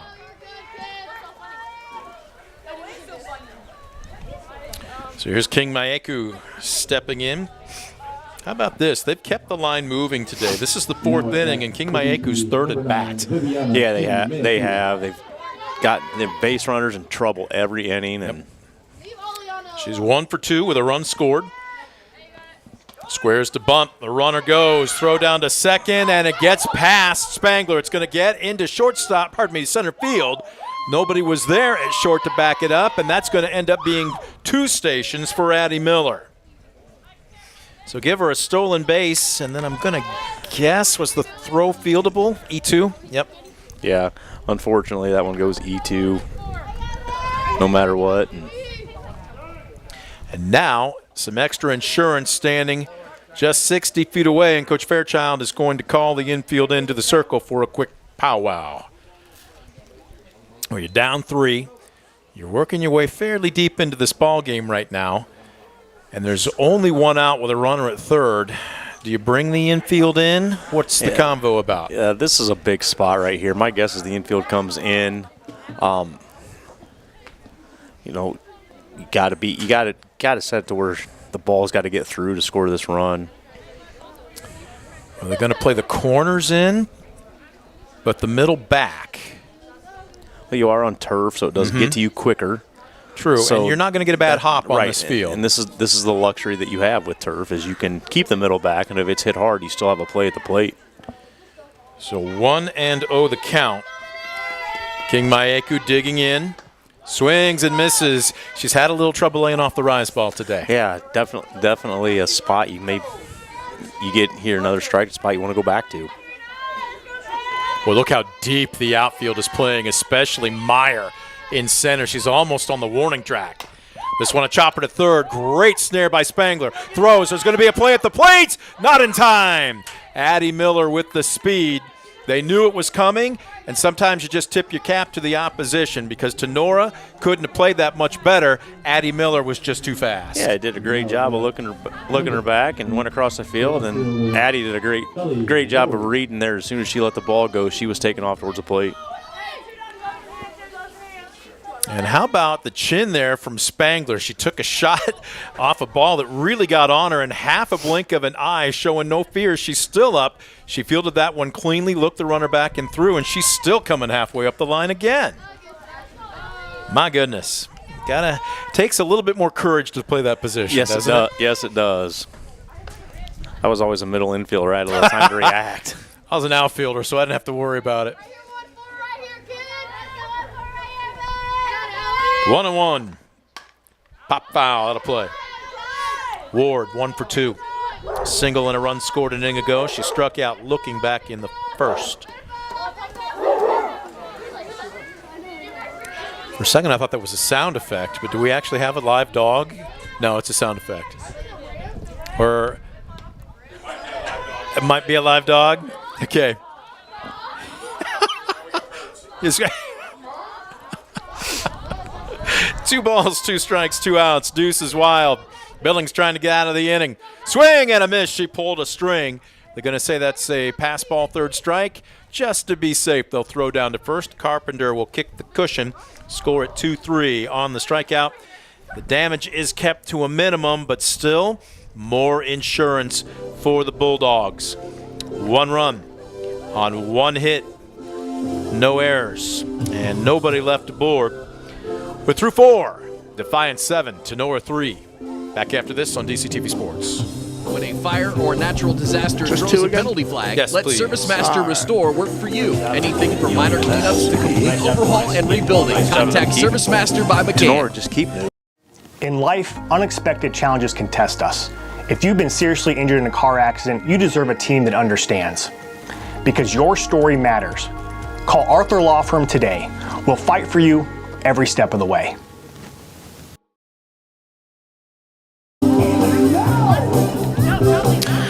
Meeting in the circle for the Defiance infield. They're feeling good about themselves right now as we head to the top of the 5th. They lead Tinora by a score of 7-3. Rams will send 2, 3, and 4 to the plate. Christina Meyer will lead it off. Carly Carpenter on deck and Madison Spangler in the hole. When I see Christina Meyer, you watch her playing volleyball, you watch her playing basketball, you watch her here in a softball jersey, just one word comes to mind: athlete. She just is an athlete. Definitely. You see that a lot at the smaller schools where kids have to play 2 and 3 sports, and then they tend to be good at all of them. She's 1 for 2 this afternoon. Single and a run scored a little early. Oh, and she's feeling that one. She fisted that off the basically just in front of her hands. You can see her trying to shake out the bumblebees. Yep. Doesn't feel good on a normal day, but on a cold day like this, you can smile, but yep, that one stings a bit. It'll take a little time to get the blood flowing back to the end of those fingers. So 1-1. She is a tough kid, too. We've seen her lay out. Almost has been the story for a couple of balls hit to center field. Close stance, takes inside. Tell you what, that's not a pitch you're going to be able to do anything with. You take it, it's a strike, but now you got to protect. Now you got to battle. Yep, now you got to battle. Asking for time, Miller. Almost halfway through her lineup, and she busts her inside again, and she's feeling it again. Christina, we feel your pain. And how about Miller, though? She's making a living on that inside corner now. Yeah. And now if you got a mean streak in you, you go right back in there. Meyer shakes her head. Not sure if she still has feeling in at least her left hand, but she's taking a 1-2 here from Miller. This one well struck deep to center field. Ordway going back, makes the catch. Meyer gave it a ride, but came up short. Yeah, good at bat there. And nice play there. We'll track it down. And yep. So 1 down. And that'll bring up Carpenter. 0 for 2 this afternoon. Grounded out to third to end the first inning. Struck out looking to lead off the third.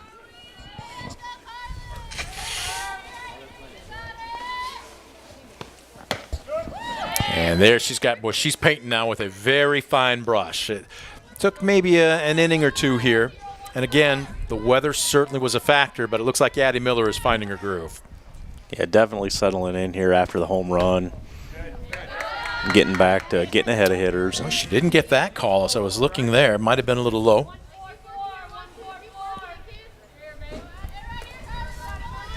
One on the way. Good look from our home plate camera.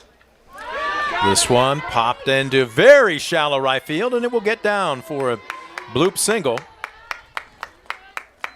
It'll look like a screaming line drive in the book, though, right? All you got to do is hit it where there aren't. That's all that matters.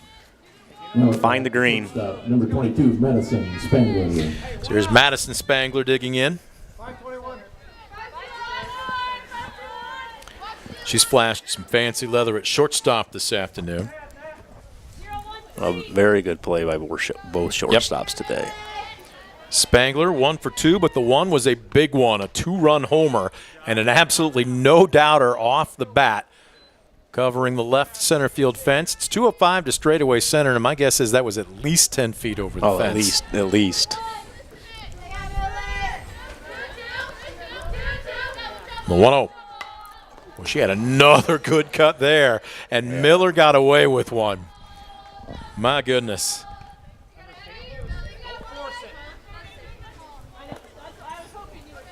All right, so if you're Addie Miller, you challenged her, you missed your spot, but no damage done. Where are you dealing her here? I probably, that was a fastball, and she follows it straight back. I probably try to go soft away here. She does, and just off the outside corner. And watching her curve a little bit, and again, being a righty, sometimes you see right-handers really have to work that wrist, but her delivery looks like it maybe has a little bit of natural curve to it. A little natural twist to it, and that tends to help. 2-1. That allows everything to move. Sure. Rocks, fires. She showed bunt and pulls back. 3-1. Addie Miller made basically her own version of her own personal tour last year. She hit, I think it was 6, maybe 8 college camps, couple showcases. As that one misses inside, ball 4. You could tell by Miller's reaction, she thought she had it. Yeah, a little frustrated here. The catcher number 4, Savannah Schroeder. Good time to understand. You still got a 4-run lead. Just take a deep breath and get back in it. And so here's Schroeder digging in. Right side. Reached on an error and scored back in the second. Flew out to right an inning ago, and Coach Fairchild is going to call Schroeder in. So here's Seiler going out to have a talk. This is where I was hoping to see Seiler maybe do a little bit earlier in the ball game. And again, this is still a relatively young battery. You've got a sophomore in the circle. You've got a junior who's now being asked to do a little bit more this season behind the plate. And that's what you'd like to see. Definitely a good job going out. Make sure you're on the same page here, with a big spot. That shows a lot of leadership there, and go out and talk to a young pitcher and see if we can't get her right back into this. Well, and I don't think Addie Miller needs a whole lot of rah-rah speeches. Some maybe that have a more demure personality maybe need a little bit more of a Newt Rockney style speech, and she does not. Sometimes your catcher can go out there just as a distraction too. Mm-hmm. She might have gone out there and asked her what she was doing later. Just take her mind off the game a little bit. I'm not kidding you. That's exactly what our guys would do. It'd be, okay, we'd be on the road. I remember one time we were at Purdue as the 0-1 on the way upstairs, and our catcher went out, and instead of talking ball at all, he goes, "What do you want to eat tonight?" Mm-hmm. That was literally the conversation. I'll give you one guess: steak. Right. So, but it's like, okay, you want to do Outback? You want to do Texas Roadhouse? I mean, that was the conversation for 20 seconds. All right, hit your spot. Let's go. Yeah, just something to get your mind off of it. The 0-2. She pulled a string. It's fouled down in the dirt. I always like to go out there and talk to the pitcher until the umpire, when I thought my pitcher was getting squeezed, until the umpire came out and got me, and then I'd walk back to the dugout, back to the dugout towards home plate, take a detour, and oh man, the 0-2. I think I sent you a pic last year. Is this one? This is low and away. Definitely frustrated. Oh boy, she wants it. Now here's where you've really got to gather yourself if you're Addie Miller. Yeah. Number one, to gather yourself, but number two, you don't want to show the umpire up, do you? No, and it was a good job there, taking a break, taking a deep breath before she got back on the rubber. 1-2. We'll see if she comes after her again. Busts her inside. Boy, staying in on it. Schroeder, I thought, was trying to wear that one, and did she get the call? And now the home plate umpire having a conversation with the Defiance dugout. They want to know where that missed. That last one missed. He showed them. 2-2. This one a liner into right field. It will get down. Throw at second. Very close. Krebs was on it, and Rollison showing her gun. And again, a situation there where if you're Spangler, you got to read it down, but that was a very close play at second. Yeah, definitely have to make sure you're reading that ball down. Now with that, the pitcher, number 19. But a nice job by Rawlinson there to get that ball in. So just like that, down by 4, the tying run comes to the plate. Zoe Billings can help out her own cause. Billings 2 for 2 today with a pair of singles. Addie Miller facing her counterpart. Popped up. Fairly deep. Playing the wind. Nice job by Ordway. They're going to send the runner. Play at the plates is not in time. Snap throw down to third, and everybody back safely. Throw was just offline. Yep. Sometimes the wind in your outfielder's face will make that ball tail a little bit. Number 33, Taylor Spangler. So 2 down. Carpenter comes home to score. Both runners advance 60 feet. And this is going to be Taylor Spangler's trip to the plate to try and keep the line moving, where she's 0 for 2 today. Hit a shot to third back in the second inning, then grounded out to first 2 innings ago. Again, we saw Billings, though, sitting first pitch fastball there, and she barreled it up. Yeah, didn't miss it by much. There's a strike. 1-1.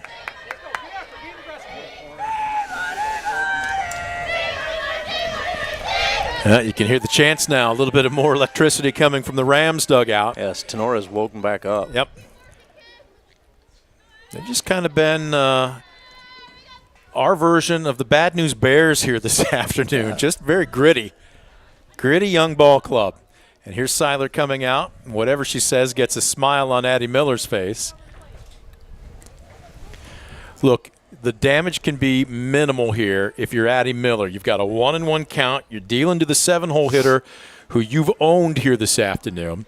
So you don't need to basically pitch around her, do you? You come right at her. I think you come right after her. And, you know, like you said, she's handled her today, and just another good trip there by Seiler to go out and talk to her, maybe just get on the same page. Well, and there you see Coach Fairchild having a talk with Spangler, and my guess is he's saying the same thing. You don't need to guess. She's going to come at you with her best. That would be my guess. That's a great conversation right there to have as a coach and a player is.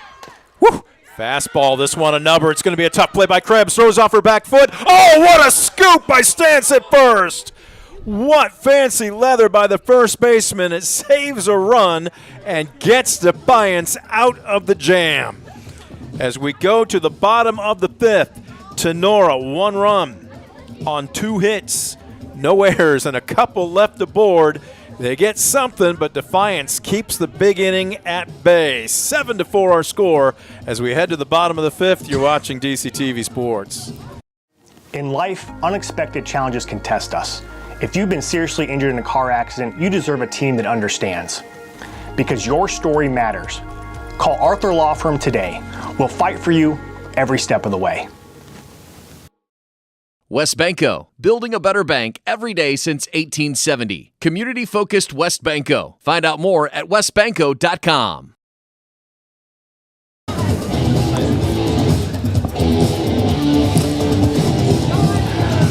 Boy, talk about the British rock. I don't know where they found this, and we're not talking like the initial British invasion like the Beatles and the Monkees. This is 84, 85. Run Away by Slade, ladies and gentlemen. And you don't get a whole lot of pop rock with a violin in it. This is power violin all the way. You probably don't know this tune, do you? No, man. Probably before I really got into music here. Oh, goodness. You're talking 84, 85. Yes. I was 7 or 8 years old. Well, I'm telling you, you missed out. 80s were a decade of decadence, and it was fantastic.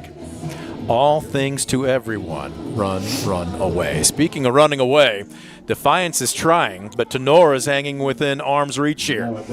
And what a play by Story Krebs, and a great scoop by Aliana Stance. It was great on both ends to wrap up that basically minimal rally by Tinora in the top half of this frame. But you mentioned it. If she doesn't, either one of them doesn't make that play, it's a one-run ball game right now. Yeah, for a couple of teams that have struggled defensively coming in, it's been a very clean game. So Zoe Billings trying to bear down and keep it where it's at. She'll deal to 5, 6, and 7. Green, Stance, and Ordway. 2-0 the count to the young Defiance third baseman. She has reached twice in 2 at-bats. High fly ball, fairly deep. Look at that. Christina Myers has finally a routine fly ball as she puts the leather to it for the first out of the inning.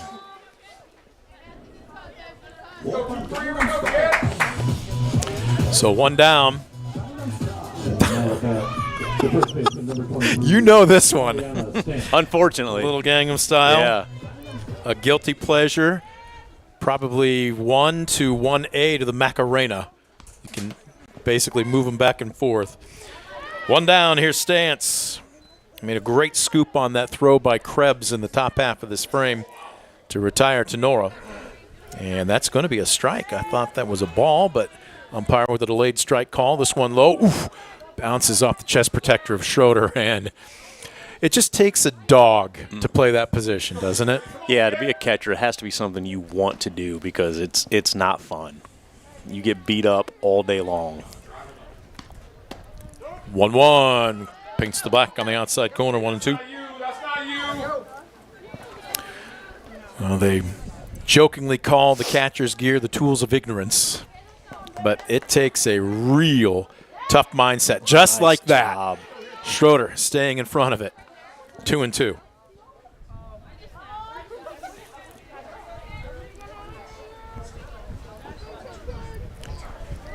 Rocks, fires. Ooh, a strike on the bottom half of the zone. 2 down, and a West Banco strikeout. Brings up Natalie Ordway. Ordway 0 for 2. She has gone down looking. Yep. We're going to have a pinch hitter. Hitter. Who's the number here? Riley Decker is going to pinch hit for Natalie Ordway. Riley Decker. Let's take a peek Number 24. at Miss Decker this season through 3 games. I don't see her on here at all. I don't have anything for her. So this is going to be her first at bat of the season. And you know this one, right? Oh, yeah, everybody knows this one. A little Thunderstruck. This is a great walk-up tune for a relief pitcher. Who can forget Angus McKay and the English boys school fit outfit? A little suit. Oh, goodness. First pitch swinging, chopper back to the circle. Well played, Zoe Billings. 1 pitch, and she's got the out to make it the first clean inning of the afternoon for Tinora. No runs, no hits, no errors, and nobody left the board. We'll head to the top of the 6th. U2 and Desire will bring us back when we come back. You're watching DCTV Sports. Discover top quality healthcare education at Northwest State. Our instructors have real-world experience, so they know how to prepare you for great career opportunities. Northwest State, where you'll get the top quality healthcare education you need to succeed. Estill Chevrolet Cadillac is this area's new and used car headquarters, earning your trust one satisfied customer at a time. Estill Chevrolet Cadillac, North Clinton Street in Defiance, and online at drivebobestill.com.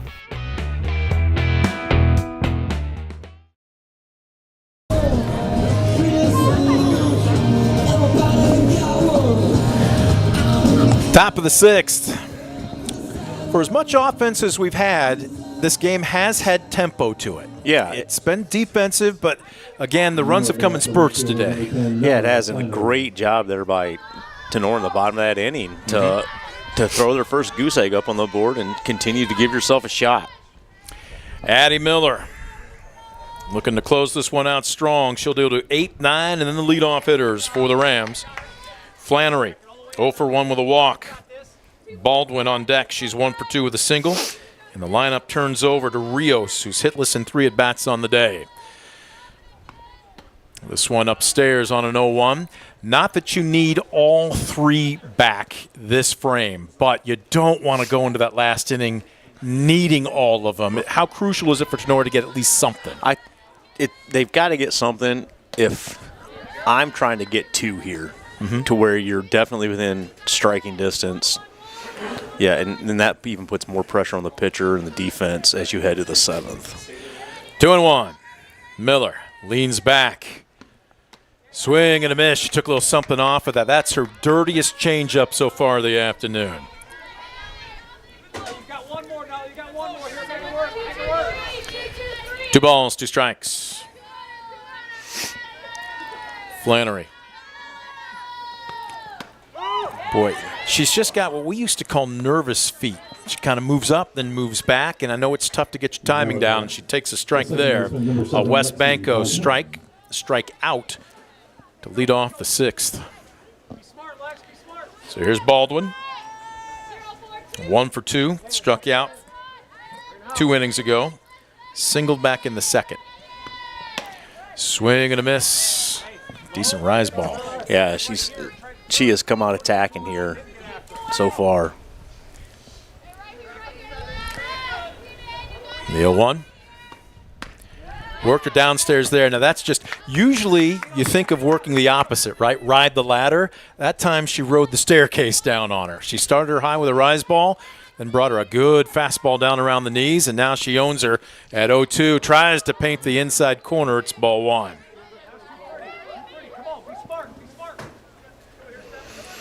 Miller.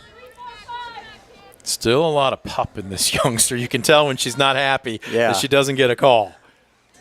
The 1-2.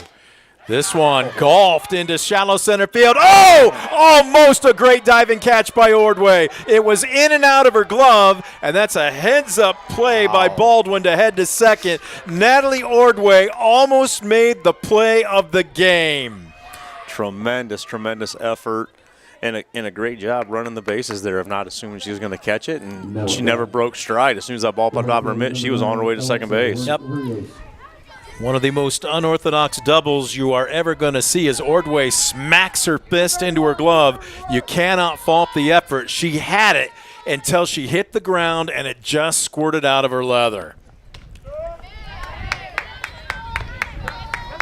And again, if we're playing a month, maybe 6 weeks later, and it's warmer, does that ball stay in her glove, in your opinion? Yeah, it could. It's definitely a possibility. As things warm up, the leather in the glove gets hard. And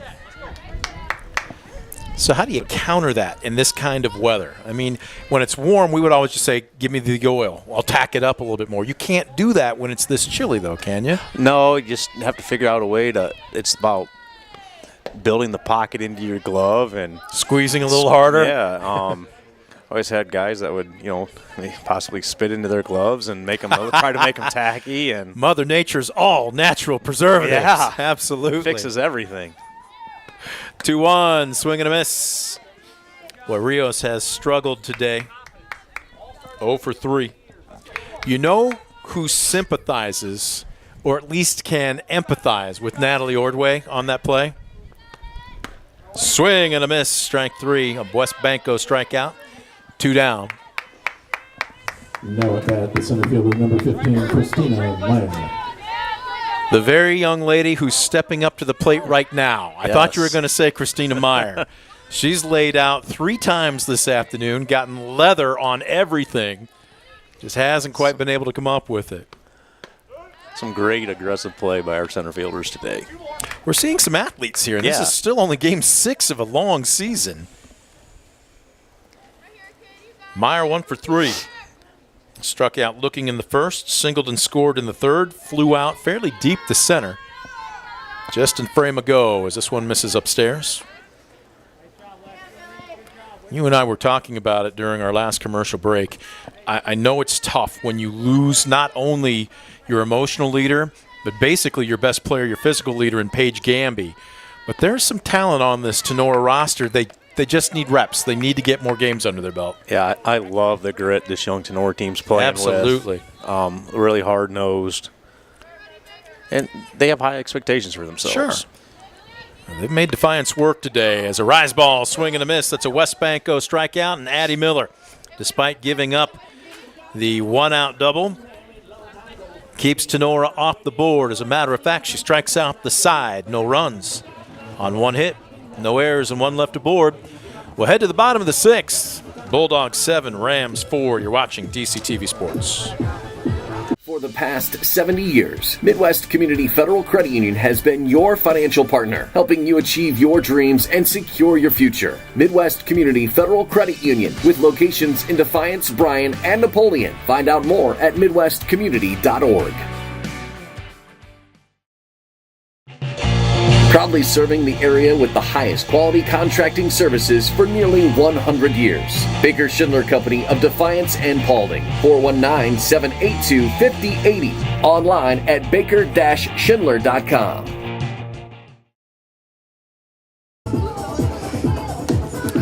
There you take a look. There's the personality that I was trying to tell you about. That's a great job by, I think that's Brock, catching that one into the Defiance dugout. Chloe Seiler, and I can't tell who that is dancing with her, but now you're seeing it become contagious. You can also be a little bubbly when you're up by 3 with only 3 outs left to your win.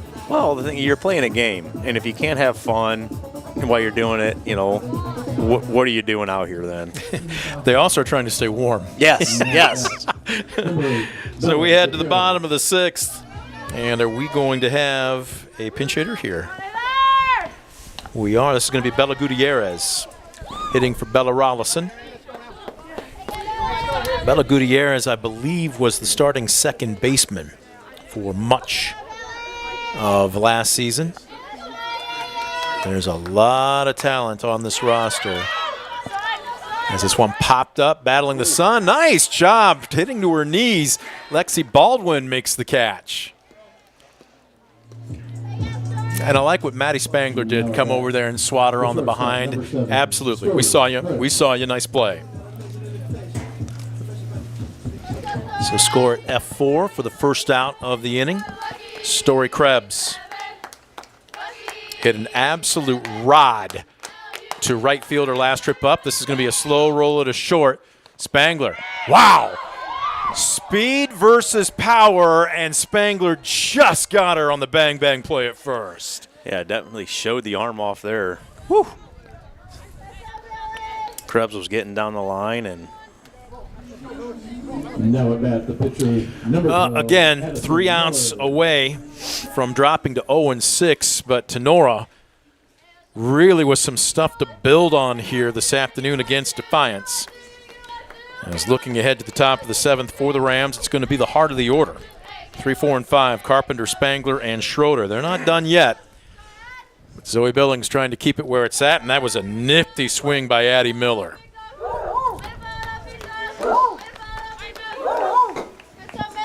yeah, there's definitely a lot to like about this Tinora team. And as the weather starts to get nice and they can play 4 or 5 times a week, they're just going to continue to get better and better. Swing and a miss. It's a pass third strike and a heads-up play, playing it perfectly off the backstop. Schroeder with a point blank down to Carpenter at first.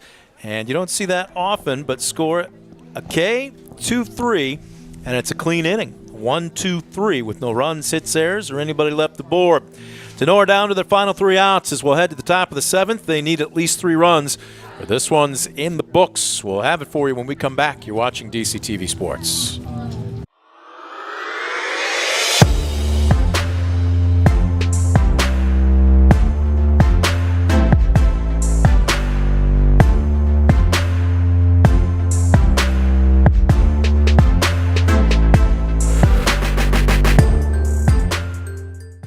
Standball Jewelers is your trusted source for diamonds, fine jewelry, watches, and gifts. Whether you're looking for a dazzling engagement ring, a timeless anniversary gift, or a present for someone special, Standball Jewelers has something for every occasion. Visit us today and discover why we've been serving the community since 1948. Top of the 7th. Tinora needs 3 runs. Defiance needs 3 outs, or this one is in the books. Bulldogs leading the visiting Rams 7-4. You can take a look at those long shadows really being cast across the diamond now as we work our way towards just past the bottom of the 6 o'clock hour. Breeze, chilly. Play is heated up just enough on the field. Both teams have given a great accounting of themselves. The Rams going to need some offense here against Addie Miller. As it will be the heart of the order. 3, 4, and 5. Carpenter to lead it off. Spangler on deck. Schroeder in the hole. Ball 1. Carpenter 1 for 3 this afternoon. Singled and scored back in the 5th. She's also grounded out to 3rd and struck out looking. Inside corner. 1-1. Carpenter, you can hear Coach Fairchild say, "You're all right, just be fast." Look, there's not much she's going to do with that pitch anyway than probably nub it back to the circles. This one a ground ball to short. That ball rolled up the mitt of Krebs, and it was unable to be played on a hop. And this one is going to lead into second base. Carpenter, that heavy brace on her knee, but in safely. But you could see that right in front of us. It had a lot of English on it, Alan, and it kind of rolled up onto the heel of Krebs' glove. And I think she might have had a little more time than she probably gave herself credit for there. Yeah, she probably did, but that is tough. You get that funny spin on the ball, and it comes up into the heel of your glove, and when you reach in to grab it, it's not where you're used to it being, and you got to find it. And as teams are rushing down run down the line hard, it makes it bang bang, makes it even harder. Well, and again, we've talked about it, not to beat a dead horse, but on a day like today, maybe you don't quite have the feeling in your fingers or your hands that you would if it was 70 degrees out. Yep. So a lot of things went into that play, but either way, if you're Miller, you got to kick it to the curb. If you're Krebs, you've got to kick it to the curb. And if you are Tinora, that's gone. This one crushed by Spangler, deep and out of here. My goodness. Madison Spangler with her second home run of the afternoon. All smiles. Pardon me, that's Schroeder. Yeah, they intentionally walked. Schroeder. My apologies. Spangler got walked, and Schroeder kicks this one out of here. And just like that, we are tied at 7-all. Savannah Schroeder reached on an error and scored in the second. She flew out to right in the 3rd and singled in the 5th. And a 3-run bomb here in the top of the 7th with still nobody out. And we've got a brand new ball game.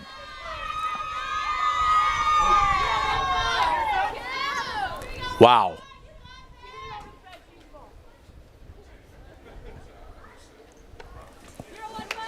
Well, if you're Addie Miller, you just got to compose yourself, take a deep breath, and get back after it.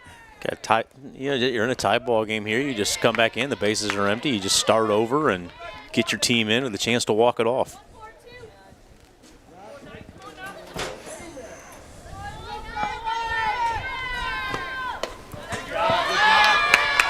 One and one the count to Billings.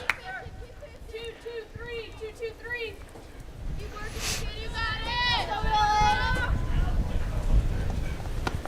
got it. Hey, you got one more. Let's go. Now you gotta go.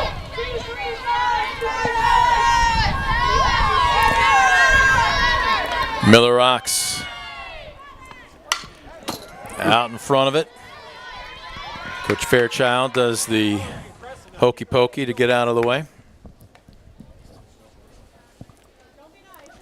1-2. Oklahoma State's softball team has a chant specifically for their coach whenever he gets hit. YouTube it. You'll love it. Just off the corner. 2-2.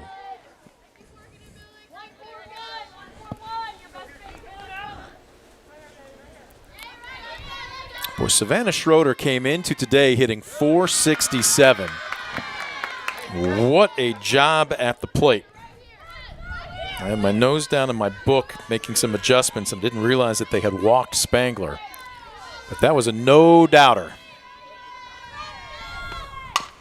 This one a shot down to 3rd. Green knocks it down. She'll have a play and throws it away. Into 2nd. They're going to send her to 3rd. Billings rounding 2nd. There'll be a play. There will not.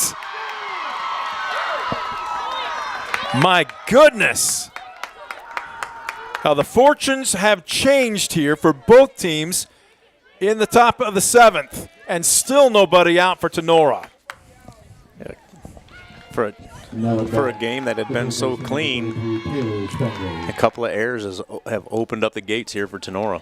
I think Billings probably would have legged out an infield single there, but she takes 2 extra bases off the throw that went way wide. And we're going to have a meeting in the circle right now. And right now it looks like Krebs doing most of the talking. And this is just the entire team. Everybody, infield and outfield. Time to hit the reset button. Seiler doing some talking as well. Rollison looked like she had a word or two. The 7th inning has become quicksand for Defiance. Give me your best swing right here. Chance to take the lead. Go ahead run just 60 feet away for Taylor Spangler. Basically, you put the bat on the ball, and Tenora's going to take the lead here. Infield will be pulled in. This one a shot. Krebs off the heel of the glove. The only play will be at first, but Tinora scores off of Zoe Billings, and just like that, a 4 spot for the Rams here in the top of the 7th to take the lead 8-7. Great job there of just putting a ball in play and making them make a play. And Tinora is able to take the lead. Big inning here.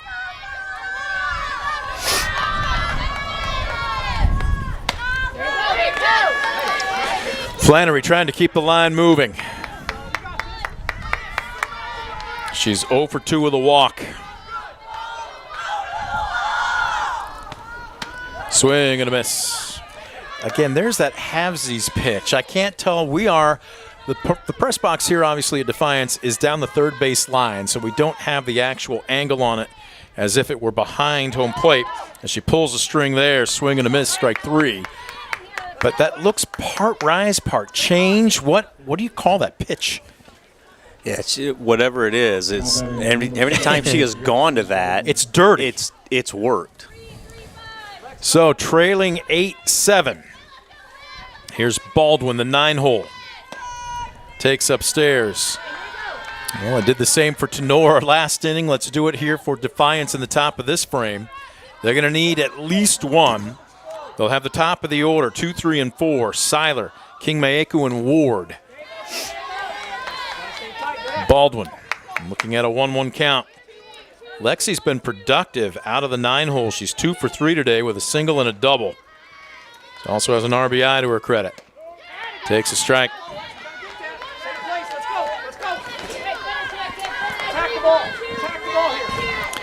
Miller. Rocks, fires, got her swinging. West Banco strikeout to end the Tinora 7th. Not before the Rams come up big.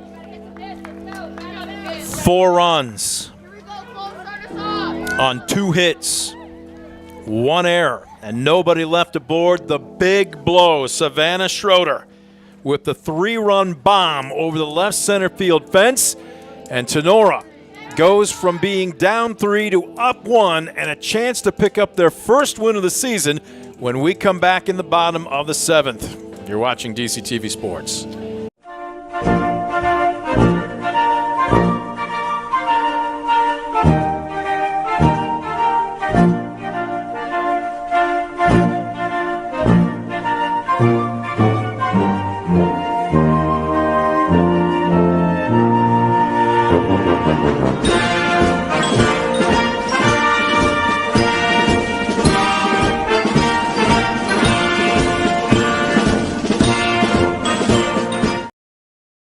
When a fire or natural disaster throws a penalty flag, let ServiceMaster Restore work for you. Anything from minor cleanups to complete overhaul and rebuilding. Contact ServiceMaster by McCann. Well, Defiance had a 3-run lead going into the top of this inning. They surrendered 4. Tinora, don't kick dirt on them. They have an 8-7 lead, but now Defiance needs at least 1, or the Rams are going to pick up their first win of the season. They came into today 0-5. Defiance 1-2 with 2 one-run losses. They really, truly felt they could be 3-0 entering today's contest. Right now, they need a run. Chloe Seiler, the 2-hole. First pitch swing and sends a shot in the 5-5 hole in between Spangler and Spangler. And there's your tying run. That's where it starts. You got to get the leadoff hitter on. Start the pressure. She is not your prototypical catcher. Chloe Seiler is a gazelle. She can pick them up and lay them down. As Virginia King Mayeku will dig in. 1 for 3 today. Billings deals downstairs. Well, she showed bunt. The question is she bunting? Right now, Taylor Spangler, boy, fearless. She is 3/4 up the third base line right now. She does bunt and fouls it straight back. Yeah, this is putting new meaning in to go ahead and take it right off her bat. Oh, my goodness. Carpenter is about 2 steps in front of the bag at first. The middle infield is deep. Squaring to bunt. It's upstairs. They're going to send the runner. Seiler head first in safely, just ahead of the throw. Way to be, Chloe! Hey, come on. 2-1. Right here, you got it. If you're King Mayeku here, you're swinging away. One would think now. Pop foul. 2-2. Now with 2 strikes, you gotta find something you can hit on the ground the other way, get the tie and run to third base. Boy, that setting sun is really giving some trouble to Rios in right field. She is shading her eyes with her glove. Swing and a miss. Strike 3, West Banco strikeout for the first out here in the 7th for Defiance. Here's Ellie Ward. 1 for 2 with a pair of strikeouts. A single and a run scored back in the 3rd. Ward hitting a $125, and they had the wheel play on just on the off chance that Seiler might have gotten just a little overly aggressive. It's 0-1 the count to Ward.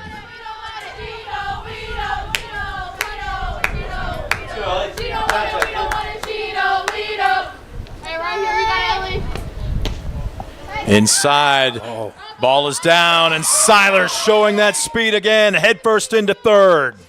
Great read on a ball in the dirt there. The second she read that, she took off. Great read. Now any ball in play, tie the game up. Corners are still in. They will cede the run to anything hit up the middle, and it's a liner. Race to the bag, double play. Spangler got there, and that is your ball game. Tinora comes out of nowhere in the 7th inning with 4 runs in the top of it, and they ended on an incredible double play to pick up their first win of the season. Wow, just an incredible play right there. Great job to snag the hard line drive and then the presence of mind to run to third base. As the third baseman was so shallow there, she wasn't going to get back, but just a great job. And then the dive to tag the bag just before the runner gets back. Again, I don't know that you can fault Chloe Seiler there. She's moving on a ball that, again, do you read that down? It just took a spectacular defensive play by Maddie Spangler to double her off, and with it, the celebration begins down the right field line. Tinora with an incredible come-from-behind victory here today. Yeah, great job there by Tinora. They just continued to battle and work hard, and then I think, as we talked after Defiance put the 4 spot up, I think Zoe went out and put zeros up in the 5th, 6th, and 7th inning and gave him a shot to win. Oh, my goodness. Well, we had talked about it, that we thought Tinora was better than their 0-5 record, but at the same time, we didn't see this one down 3 in the top of the 7th with Addie Miller seemingly dealing, but just goes to show you are never out of a ball game until that last out is recorded. Yeah, that's the great thing about this sport, whether it's softball or baseball, is there's no time clock, right? Nope. So you have So the pitcher has to stand out there on the mound and give you a chance, So until that last out's made, you always have a chance to win the ball game. We're going to take a quick timeout. When we come back, it will be our postgame. Don't you go anywhere. 8-7, the final score, as you can hear the celebration down the right field line as the Rams of Tinora pick up their first win of the season with an improbable come-from-behind victory here at Defiance. You're watching DCTV Sports. At Arthur Law Firm, we understand how overwhelming life can be after being seriously injured in a car accident. With over 50 years of experience, Arthur Law Firm has a track record of getting the results you deserve. When you don't know where to turn, get answers with Arthur. Call us today. WestBanco, building a better bank every day since 1870. Community-focused WestBanco. Find out more at westbanco.com. Discover affordable transfer opportunities at Northwest State. Start here and save thousands on tuition. Our advising team will help you get your credits transferred. So don't wait another minute. Get started today. Estill Chevrolet Cadillac is this area's new and used car headquarters, earning your trust one satisfied customer at a time. Estill Chevrolet Cadillac, North Clinton Street in Defiance, and online at drivebobestill.com. For the past 70 years, Midwest Community Federal Credit Union has been your financial partner, helping you achieve your dreams and secure your future. Midwest Community Federal Credit Union, with locations in Defiance, Bryan, and Napoleon. Find out more at midwestcommunity.org.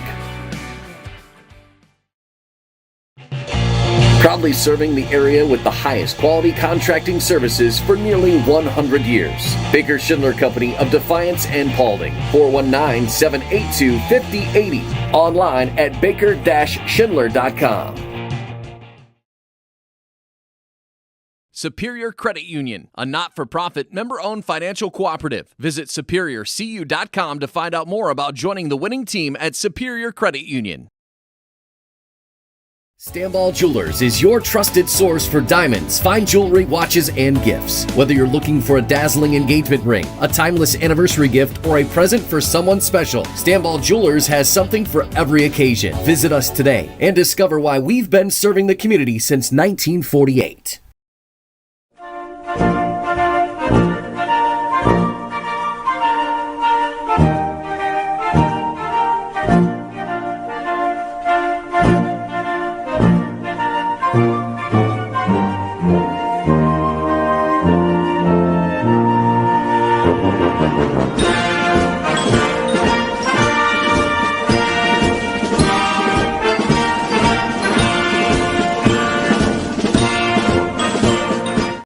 When a fire or natural disaster throws a penalty flag, let ServiceMaster Restore work for you. Anything from minor cleanups to complete overhaul and rebuilding. Contact ServiceMaster by McCann.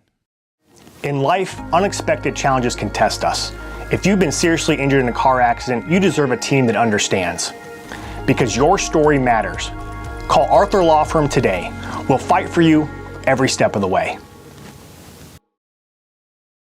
WestBanco, building a better bank every day since 1870. Community-focused WestBanco. Find out more at westbanco.com.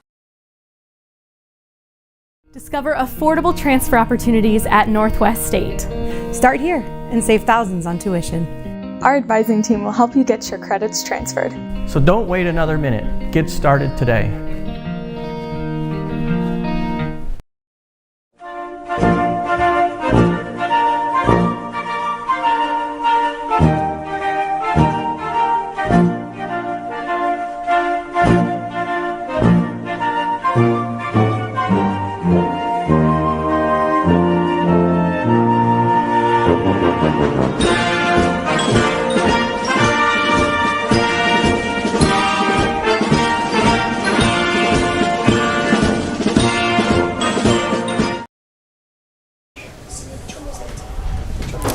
And we welcome you back to Defiance. 8-7. Don't kick dirt on them in the top of the seventh. They were down 3. They scored 4. As we welcome you back for our postgame, Tinora picks up their first victory of the season in improbable come-from-behind fashion, 8-7 over Defiance. Brent Balvanot, Coach Alan Magg, and Christina Meyer joining us right now. All smiles right now. Are your feet even touching the floor right now? How's this one feel? So walk us through the mindset of this team, number one, coming into today. Because I talked with Coach Fairchild. You guys, at the very least, probably should have 2 wins under your belt. You lost a couple tight ones. You're coming up against Defiance. What was the attitude of the team coming into today? I mean, coming into this game, we knew it was going to definitely be a tough game. Like, they're a good team. I think they're undefeated so far, and we just knew we had to work hard. We never could stop fighting. Like, we always had to work through it to the end, and we knew it was going to be a hard game to play. I don't really know how many of us, like, were expecting the win, but we were not going to give up the win. Like, we were fighting to the end to get the win. It didn't matter what There we she thought. goes, fighting to the end. That's what you did, though. Walk us through the mindset. What was the coaching staff telling you guys when you headed into the top of the 7th down by 3? Just get it going. Like, don't let up now. Like, keep going. Don't stop. Keep fighting. Like, we can win it. It doesn't matter if we're down by 3 or if we're down by 5. It doesn't matter how many we're down. We just have to have faith and just go through it and go through the motions and hit the ball. I think I used the word gritty to describe you guys 3 or 4 times throughout the game, and it showed up again there in the 7th. Is that something that Coach will talk about, as you are struggling, continue to grind, continue to fight, continue to grit out things like this? It definitely is. There's been a lot of times he's like, we just have to keep fighting, like, grind it out. Just keep working hard. Don't let up. Just keep your foot on the gas pedal and go. Walk us through your adjustments through the course of the game, because Addie Miller is a good pitcher. Yeah, she is. And it seemed like after a while you guys started to decide you were getting first pitch fastball. Yeah. Is that what you were sitting on? She was the majority of the game, first pitch fastball every time. Towards the end, she started going first pitch drop, which got us all caught off a little bit. But we just knew, like, we were prepared for it. We were talking, like, going into the dugout, we were talking about what we were going to do next and everything.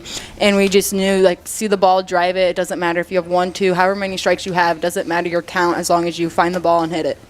It's so early in the season, and I know it was a tough start, and this is not the weather that you know you're going to finish the season in, but what's today do for you guys to start off not only this week, but to take you into a week where I think what I'm looking up here, and on your schedule, you are going to be taking on, looks like PH, Antwerp, Boisillon, and Patrick, I'm looking at Defiance, and Patrick Henry's up next. So what's this do to springboard you into the rest of the week?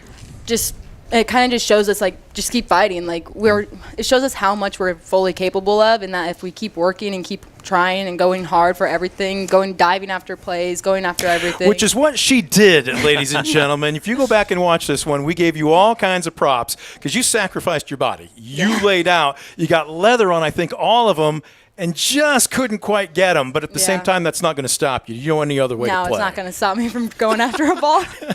And we're looking forward to seeing more of it this season. Congratulations to you. We're going to take a quick timeout. Looks like Coach Fairchild is going to join us and a few more, so don't you go anywhere. Basically, Tinora comes back and earns an 8-7 win here at Defiance. More of the postgame right after this on DCTV Sports. When a fire or natural disaster throws a penalty flag, let ServiceMaster Restore work for you. Fairchild. Anything from minor cleanups to complete overhaul and rebuilding. Contact ServiceMaster by McCann. And then you got Savannah. At Arthur Law Firm, we understand how overwhelming life can be after being seriously injured in a car accident. With over 50 years of experience, Arthur Law Firm has a track record of getting the results you deserve. When you don't know where to turn, get answers with Arthur. Call us today. Estill Chevrolet Cadillac is this area's new and used car headquarters, earning your trust one satisfied customer at a time. Estill Chevrolet Cadillac, North Clinton Street in Defiance, and online at drivebobestill.com.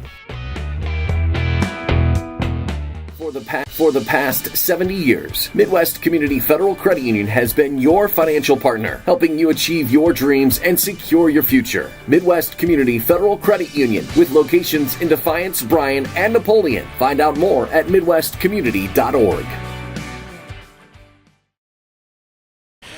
Back with more of the post game as Tinora comes from behind a 4-spot, big crooked number in the top of the 7th, and they hold on for an 8-7 victory at Defiance. As we're being joined by Savannah Schroeder and Coach Fairchild coming up to join us here. Coach, you and I had a chance to chat a little bit before the game.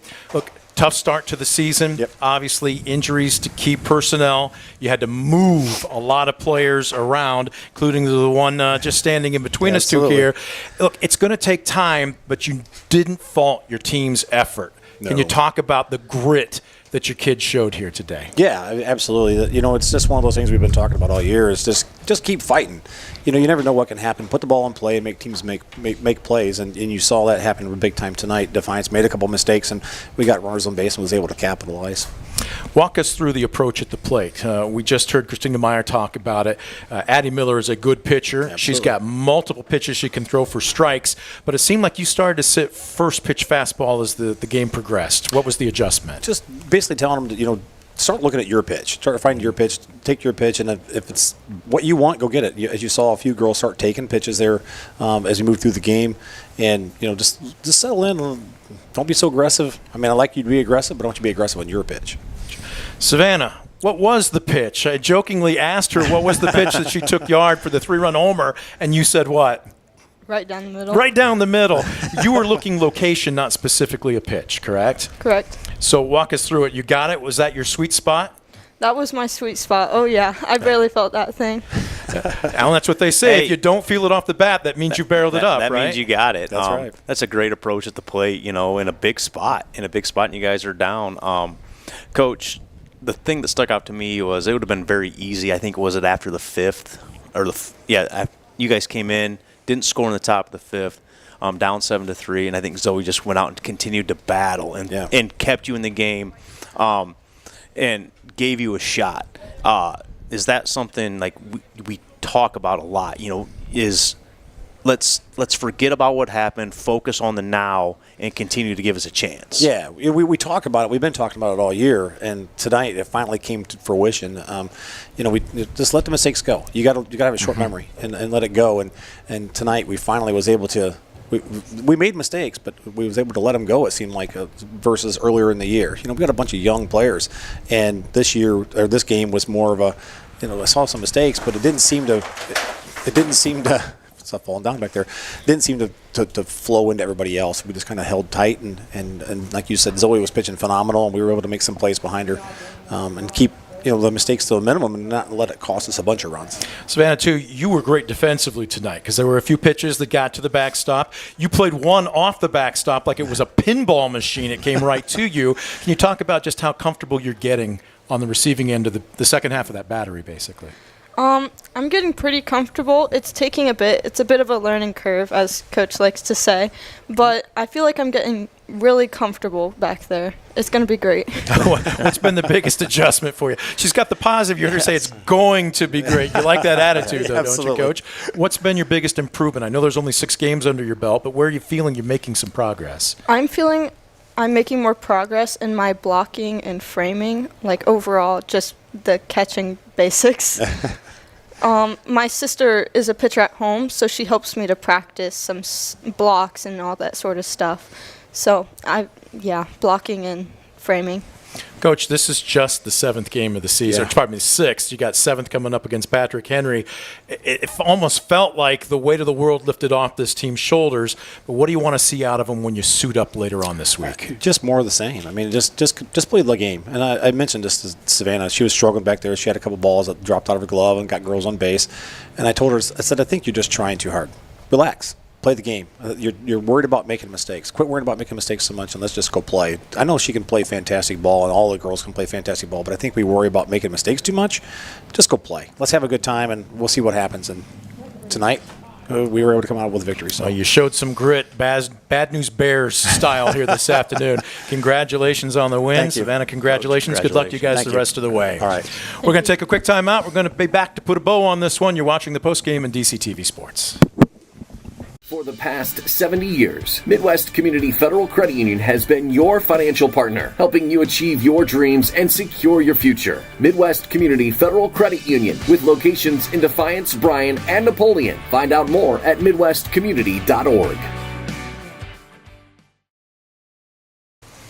Back at Defiance, Coach Mag, Brent Balbinot saying thank you for joining us. 8-7 Tinora with a 4 spot in the top of the 7th to take the lead. And then what an absolute play by Madison Spangler to end the game on a line drive that looked like it was going to get through, looked like it was going to bring home the tying run and score Chloe Seiler. And instead, she makes a tremendous catch and then wins the foot race to the bag.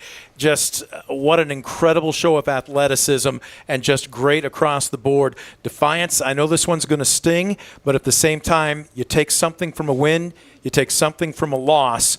If you're Defiance, what's your message to your team? I think it's just continue to grow and continue to fight. I think that's just really all you can do. That's a tough one right there, but you got to cut it loose, and this is a sport that – luckily, that you don't have to wait a week to play. No. You get the chance to play again tomorrow. And so that's got to be Coach's message to them is just got to cut it loose, and we get a chance to come back tomorrow and right the ship. I'm looking up here, and they're going to be busy this week. So not too high after a win, not too low after a loss. You flush this one, but Defiance is on the road at Bath tomorrow, then home versus Anthony Wayne on Friday, and then home versus Salina on Saturday. So they are really going into overdrive with their schedule, as we mentioned. Tinora with this win.